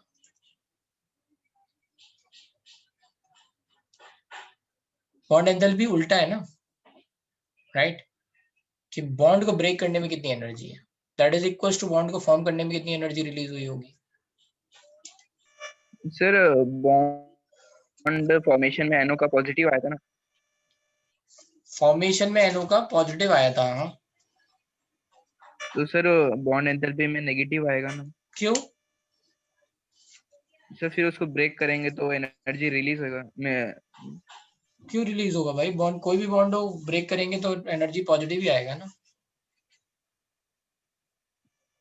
N2 का तो NO फॉर्मेशन का जीरो है, एक मिनट डेल्टा बता H फॉर्मेशन, एक minute to break particular bond into, यहाँ पे लिख देते हैं particular bond into gaseous atom, तो एटम्स में तोड़ रहे हैं, राइट, बॉन्ड को। जैसे अगर मैंने H2 का बॉन्ड तोड़ा तो बॉन्ड एनर्जी क्या होगी, H2 गिव्स 2 हाइड्रोजन गैस, जैसे N2 की enthalpy of yes sir, formation तो जीरो है, पॉजिटिव आएगा। एंथैल्पी की फॉर्मेशन एनर्जी जीरो है, तो क्या बॉन्ड फॉर्मेशन भी, बॉन्ड एंथैल्पी भी जीरो हो जाएगी क्या, N2 को बॉन्ड तोड़ेंगे तो 2 नाइट्रोजन बनेगा ना। हाँ सर, क्लियर है ये बात, ओके सर। कन्विंस नहीं हो, क्या हुआ, बोलो भाई, जल्दी जल्दी बोलो अपनी बात, समझ में आया ये बात।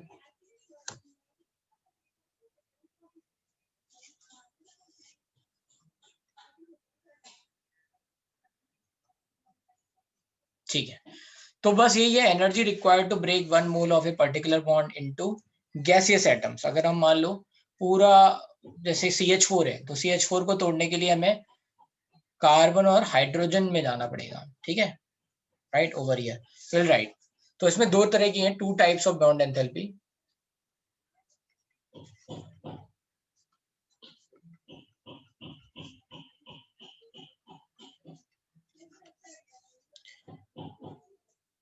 First is, let's say, bond dissociation energy, bond dissociation energy, ठीक है, and second bond dissociation energy and second one is bond energy. तो दो टाइप की टर्मिनोलॉजी है ऐसे करिए, ये two types of terms we can say that is defined for bond enthalpy, ठीक है। तो bond dissociation energy and bond energy. तो for diatomic molecules बता रहा हूं इनमें डिफरेंस क्या है, ठीक है। For diatomic molecules, let's say example H2, N2, O2 like that, है ना, etc. तो यहाँ पे क्या हो जाएगा, what we are doing is we are breaking the same bond, यहाँ पे इसी बॉन्ड को तोड़ रहे हैं, right?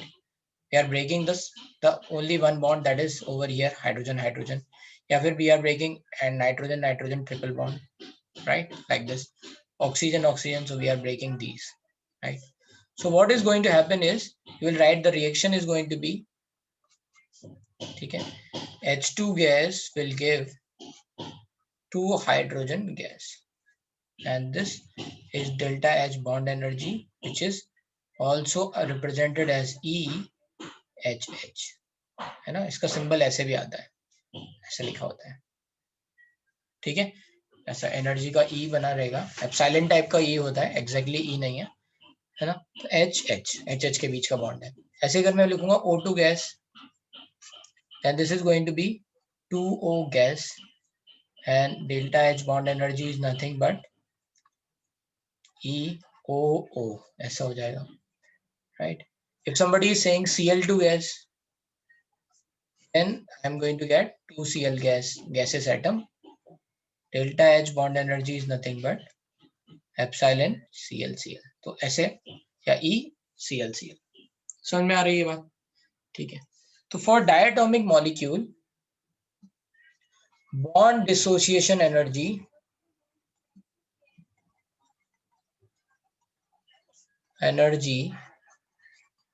and bond energy are same,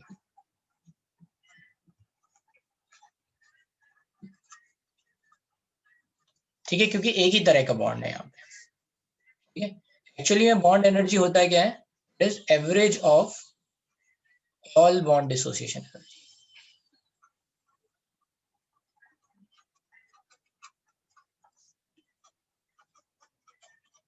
and bond dissociation energy क्या होता है कि एक पर्टिकुलर टाइप के बॉन्ड को ब्रेक करने में कितनी एनर्जी रिक्वायर्ड है, तो समझाते हैं। फॉर पॉलीएटॉमिक मॉलिक्यूल,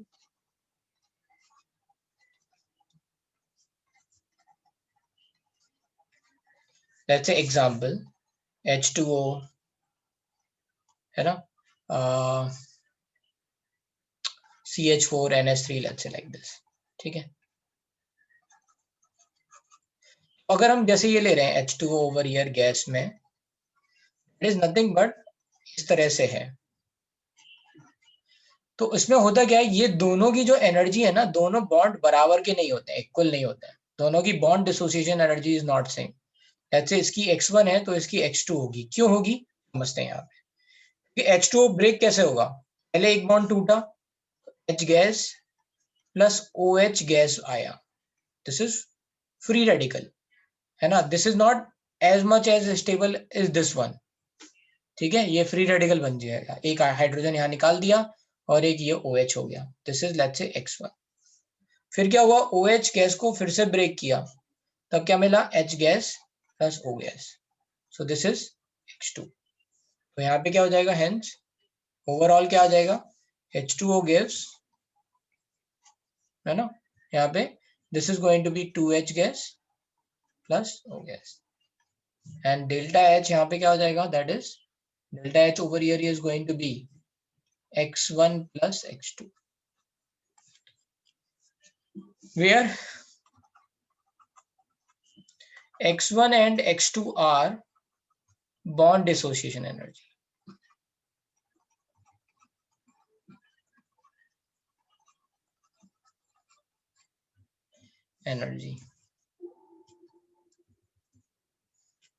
अच्छा, ये जो डेल्टा एच है इसमें हमने कितने बॉन्ड तोड़े, 2 ऑक्सीजन हाइड्रोजन बॉन्ड तोड़े, right? So can be right like this, can be write like this, we have broken 2 oxygen hydrogen bond, OH bond, so which is nothing but x1 plus x2. तो बताओ,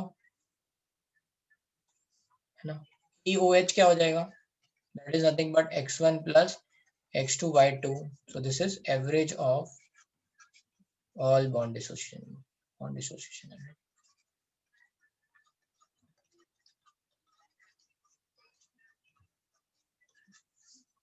This is bond.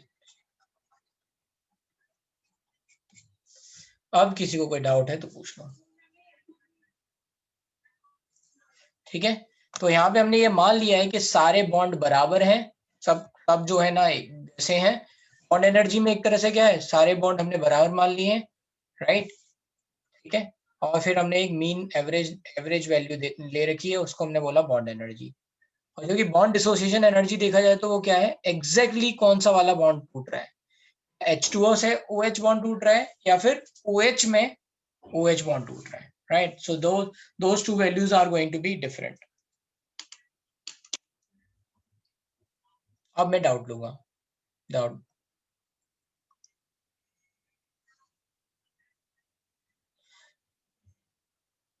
x1 will be greater than x2, but ये value आपको दे रखी होंगी तो you don't have to worried about that. वो final reaction कैसे लेगा, कौन सा वाला फाइनल रिएक्शन, इन दोनों को ऐड कर दिया ना तो ये OH OH कट गया,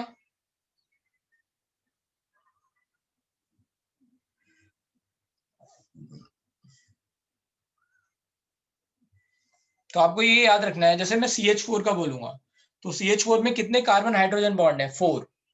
कितने कार्बन हाइड्रोजन बॉन्ड है, 4, राइट? तो उन 4 कार्बन हाइड्रोजन बॉन्ड की अगर बॉन्ड डिसोसिएशन एनर्जी लिखूंगा तो सबकी अलग अलग आएगी, x1 x2 x3 x4, ठीक है? लेकिन अगर मैं बॉन्ड एंथैल्पी लिखूंगा, बॉन्ड एनर्जी लिखूंगा, right, bond dissociation energy x1 x2 x3 x4, bond energy लिखूंगा तो x1 plus x2 plus x3 x4 divide by 4, तो ये इसका क्या हो जाएगा, मीन हो जाएगा।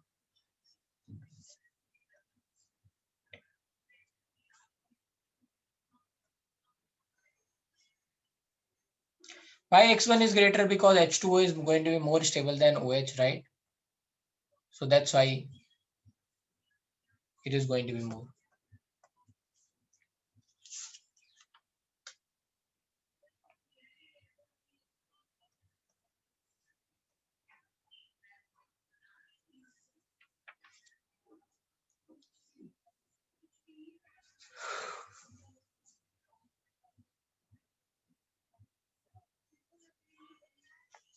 मीन्स NO के बॉन्ड फॉर्मेशन में एनर्जी रिलीज होती है बेटा, बॉन्ड ब्रेकिंग में देनी पड़ती है। क्या है डाउट तुम्हारा? मैंने तुमसे बोला था कि तुम कन्विंस हुए, तुमने कहा हाँ हो गए, बोलो फिर से, हाथ बनाओ, क्या दिक्कत है?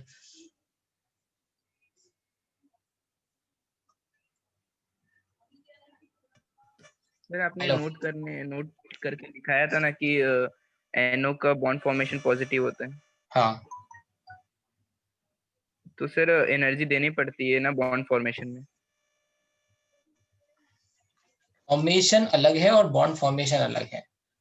अभी मैं फॉर्मेशन, एंथैल्पी और फॉर्मेशन की बात कर रहा था। जैसे N2 और O2 की कुछ एनर्जी होगी, हमें नहीं पता, राइट?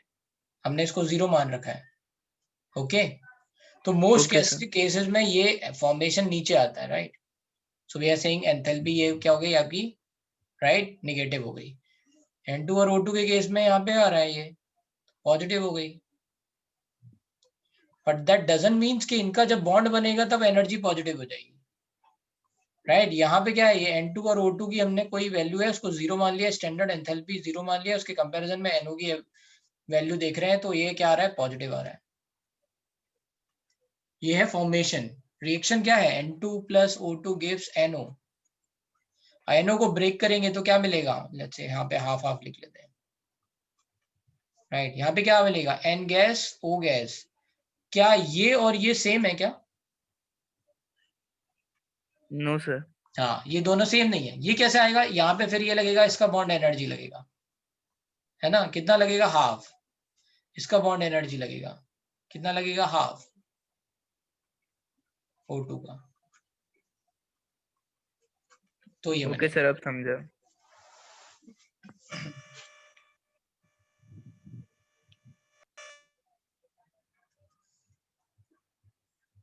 अगर if I am going to take the example of, let's say, CH4 in the bond enthalpy part,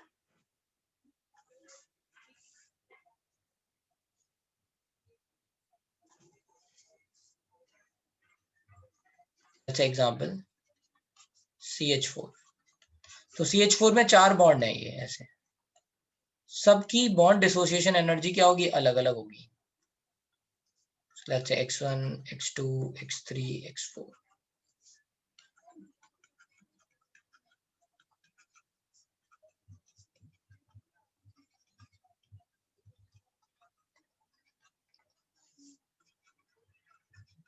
कैसे, तो पहले CH4 gas is breaking into, let's say, CH3 gas, फिर hydrogen, let's say this is X1, फिर CH3 gas is breaking into CH2 gas plus hydrogen gas, that is X2, है ना।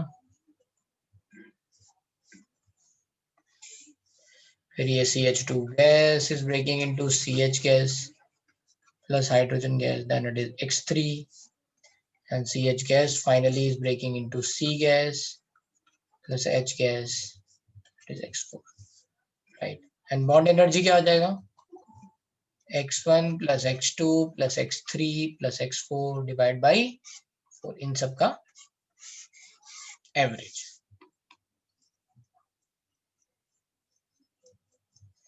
Epsilon ऐसे donate करता है, ये ऐसा लिखा जाएगा, this is nothing but equals to epsilon carbon hydrogen bond, है ना, that is nothing but represented like this. जैसे हमने डेल्टा HC बोला था ना, डेल्टा HF बोला था, ऐसे ये ऐसे दे रखा हुआ क्वेश्चंस में।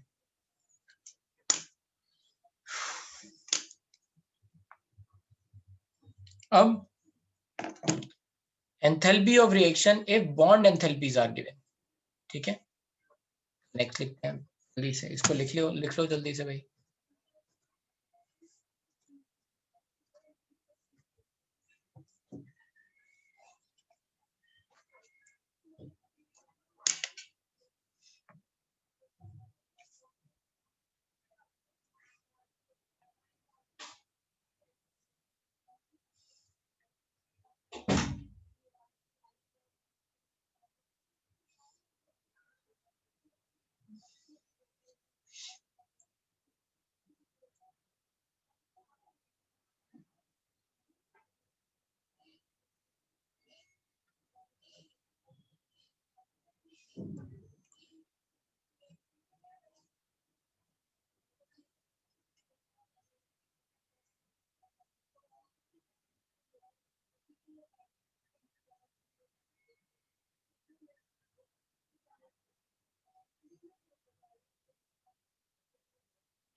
डन, चलो देखते हैं next.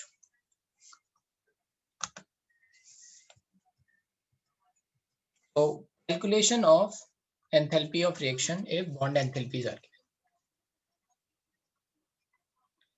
Calculation of enthalpy of reaction if bond enthalpies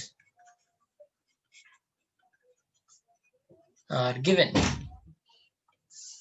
ठीक है। तो जैसे अगेन मैं सेम एक रिएक्शन ले रहा हूँ so that we are not going to get confused। C2H4 gas plus H2 gas is going to give you C2H6 gas, मान लो, and you have to calculate delta H hydrogenation, right? But given that bond enthalpy of hydrogen is, let's say, X, right, over here, है ना, kilojoule per mole. Bond enthalpy of carbon hydrogen bond is given as Y, kilojoule per mole. And let's say enthalpy of carbon double bond carbon is given as Z, kilojoule per mole. And enthalpy of carbon single bond carbon is given as, let's say, W, kilojoule per mole. Let's say like this it is given. First you have to imagine what you are doing. C2H4 को अगर हम बिल्कुल break कर देंगे gas से, what we will get, है ना, bond energy के टर्म्स में. तो आपको पहले स्ट्रक्चर बना लो ताकि आपको ध्यान आसानी से रहे, राइट. यहाँ पे we are going to break 4 carbon hydrogen bond and 1 carbon carbon bond, right? So we are getting 2 carbon gas plus 4 hydrogen gas. This is solution. So that means the over here the delta H is nothing but 4 times enthalpy of carbon hydrogen plus enthalpy of carbon double bond carbon. So you can write like Y, 4Y plus Z, you know. So this is nothing but 4Y plus Z, or you can remember like this only. Then you are burning, breaking H2. So how many 2H gas you will get? And here, what is the delta H? It is going to be hydrogen bond you are breaking. So this is EHH. Okay. Now, if you are going to break C2H6, सबकी bond energy लिख ले रहे हैं. C2H6 कैसा है? Carbon and 6 this. So 6 carbon hydrogen and 1 carbon bond, right? So 2CH gas, 6H gas. So this is delta H over here. Let's say this is H1, this is H2, this is H3. This is 6 times carbon hydrogen plus 1 time carbon, right? Now what you have to do? ये आपको data दे रखा है ना? So you can calculate this part. Now you have to, by the combination of these 3 reactions, you have to make this reaction because this is required. So how we are going to make it? इन दोनों को add करेंगे, इसको subtract करेंगे. Add करेंगे तो ये सब cut जाएगा, 2 कार्बन इससे कट जाएगा, 6 हाइड्रोजन इससे कट जाएगा. So we will be getting, है ना, इन दोनों को ऐड कर रहे हैं, C2H4 gas plus H2 gas is going to give C2H6 gas, and that is nothing but delta H hydrogenation, which is nothing but, अगर हम देखेंगे तो delta H1 plus delta H2 minus delta H3. तो delta H1 और H2 किसको represent कर रहे हैं? रिएक्टेंट को. H3 किसको रिप्रेजेंट कर रहा है? प्रोडक्ट को, राइट.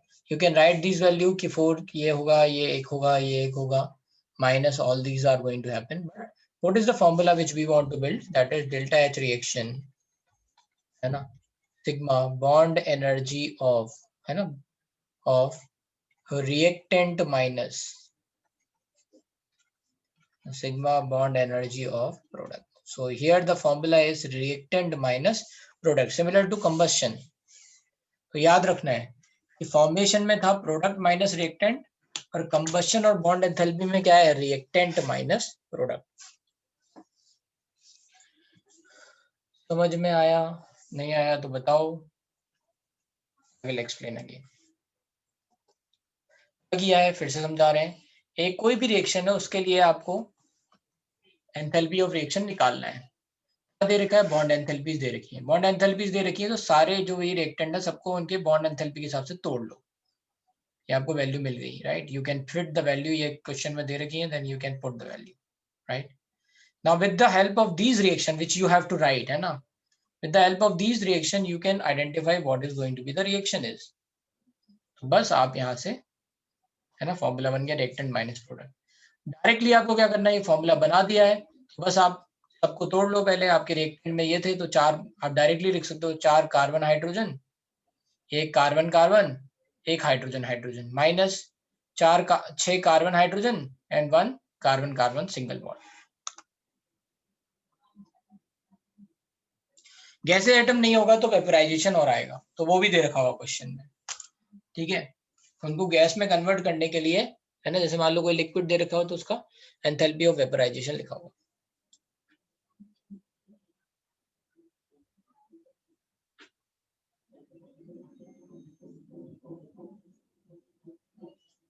ठीक है, गैस फिक्स है। आप यहाँ पे हमने जो लिखा था ना वो आपको गैसेस में ही रखना है। कहाँ लिखा था, energy required to break 1 mole gaseous molecule, 1 mole of a particular bond। यहाँ पे लिख सकते हैं energy required to break 1 mole gaseous molecule having a particular bond into gaseous atom। तो ये बात याद रखना है, gaseous molecule।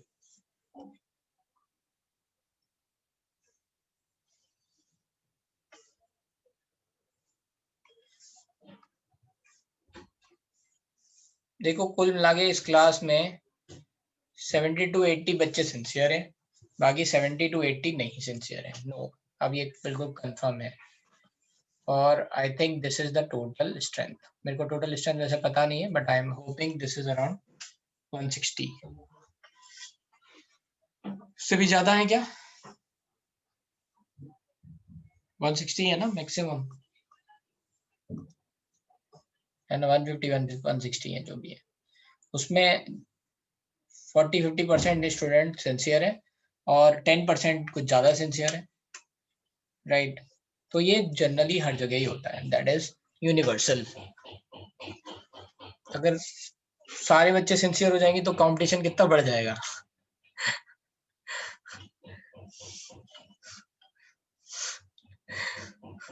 वो एक्चुअली नेचुरल हैबिट, मतलब नॉर्मल है, ऐसा होता ही है, ठीक है।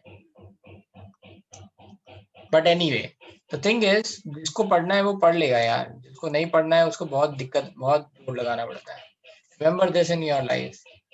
अगर तुम्हें कोई काम करना है ना तो तुम बिना कोई कंडीशन, है ना, सिचुएशन, सबको झेल के कर लोगे, क्योंकि वो तुम्हारी फर्स्ट प्रायोरिटी है।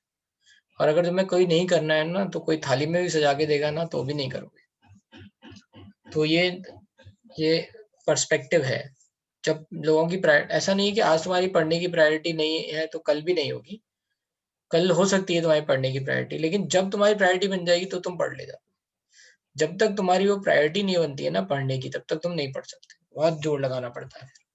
तो इसीलिए मैंने बोला था कि तुम्हें खुद रियलाइज होना चाहिए कि तुम्हें ये क्यों करना है, right? Why you want to let's say study all those things, उससे तुम्हें क्या मिलेगा। यार मूवमेंट की बात होती है। एक दिन में, मतलब लाइफ में कुछ इम्पोर्टेंट मोमेंट होते हैं और उस मोमेंट पे तुम्हारे डिसीजन क्या होते हैं वो पूरा लाइफ डिसाइड करता है। जैसे जब तुम काउंसलिंग के लिए भरोगे, है ना, कि कौन सी तुमने ब्रांच लेनी है, कौन सा कॉलेज लेना है, that is going to that moment is going to change the whole next 4 or 5 years of your life, right? और उस मोमेंट पे तुम्हें ये श्योरिटी, ये कॉन्फिडेंस कैसे आए कि जो मैं चूज कर रहा हूँ वो बिल्कुल सही ही है। उसमें ऐसा नहीं है कि आज मैं चूज करूंगा कल रिग्रेट करूंगा। वो कैसे आएगा, उसके लिए ये मेहनत है पूरी, कि आप धीरे धीरे कॉन्फिडेंट बनते हो। आप सोचते हो कि मुझे यही करना है, मुझे इसी तरह से करना है, right? You have this passion कि मुझे, कई बच्चे हैं जिनको ये क्लैरिटी नहीं होती उन्हें करना क्या है।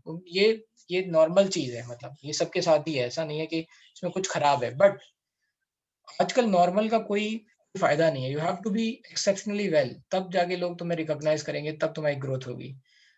इतना मतलब आपको ध्यान रखना पड़ेगा कि नॉर्मल में कुछ गलत नहीं है बट कुछ फायदा भी नहीं है, right?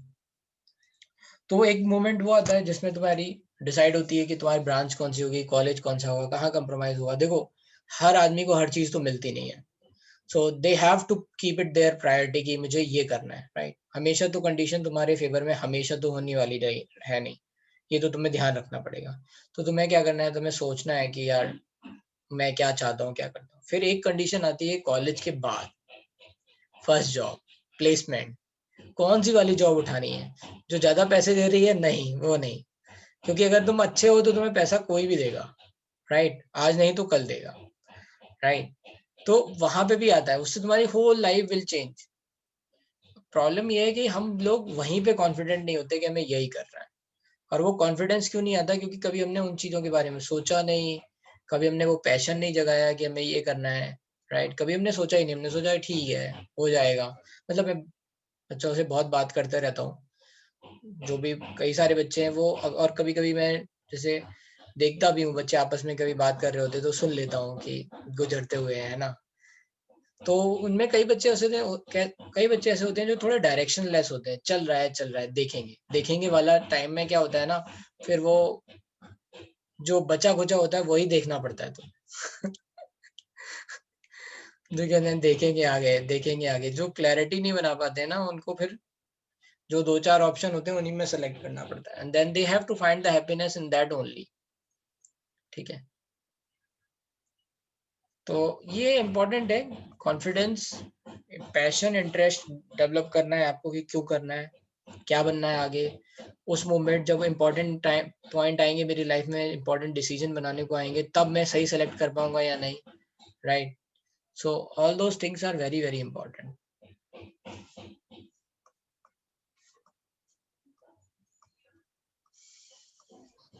Hello sir.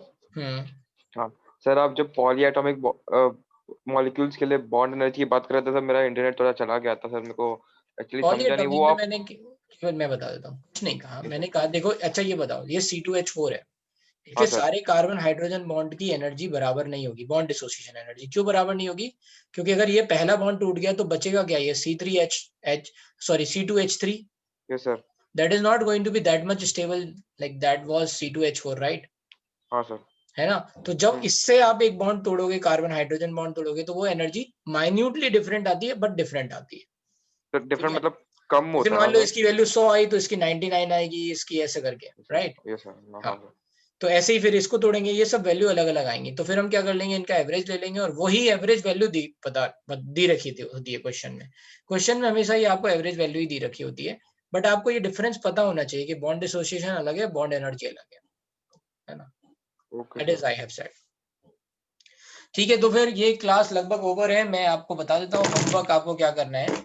You can start अभी, नेक्स्ट वीक से हम लोग डिस्कशन स्टार्ट करेंगे।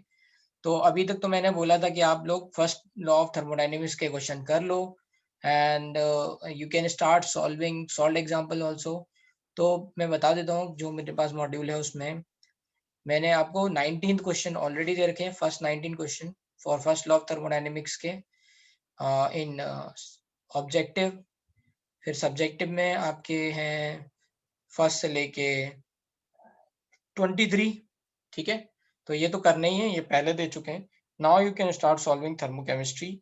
सो ऑब्वियसली कुछ कुछ अभी भी एंथैल्पीज आपको नहीं पता है, न्यूट्रलाइजेशन नहीं पता है, सॉल्यूशन नहीं पता है, तो वो क्वेश्चन छोड़ देना।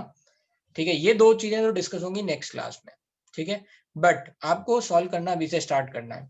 तो थर्मोकेमिस्ट्री में जो किरचॉफ इक्वेशन और हेस लॉ है, ये आप स्टार्ट कर दो सॉल्व करना, राइट?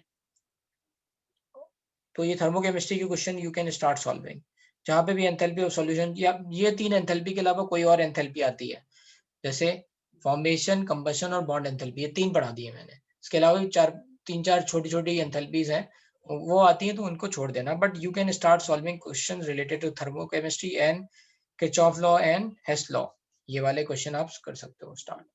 ठीक है, तो ये आप स्टार्ट कर दो, नेक्स्ट क्लास में हम लोग डिस्कशन करेंगे। Okay, class is over. Sir आपने पिछली बार जब होमवर्क दिया था उसमें एक क्वेश्चन में मेरे को डाउट है सर, आप भी डिस्कस करोगे कि नेक्स्ट वीक में सर? अगर ये उससे ही है फर्स्ट वाले से, तो फिर नेक्स्ट वीक में कर लेते हैं, क्योंकि हो सकता है वो कई और बच्चों को भी डाउट हो, और अभी कुछ लोग चले भी गए हैं। ठीक है सर, फर्स्ट वाले से एक्चुअली ठीक है। ठीक है,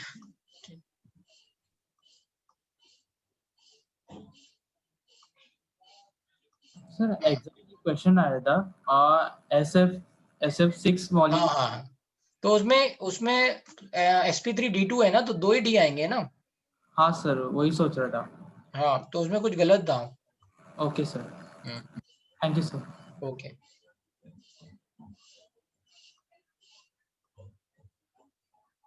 बाय।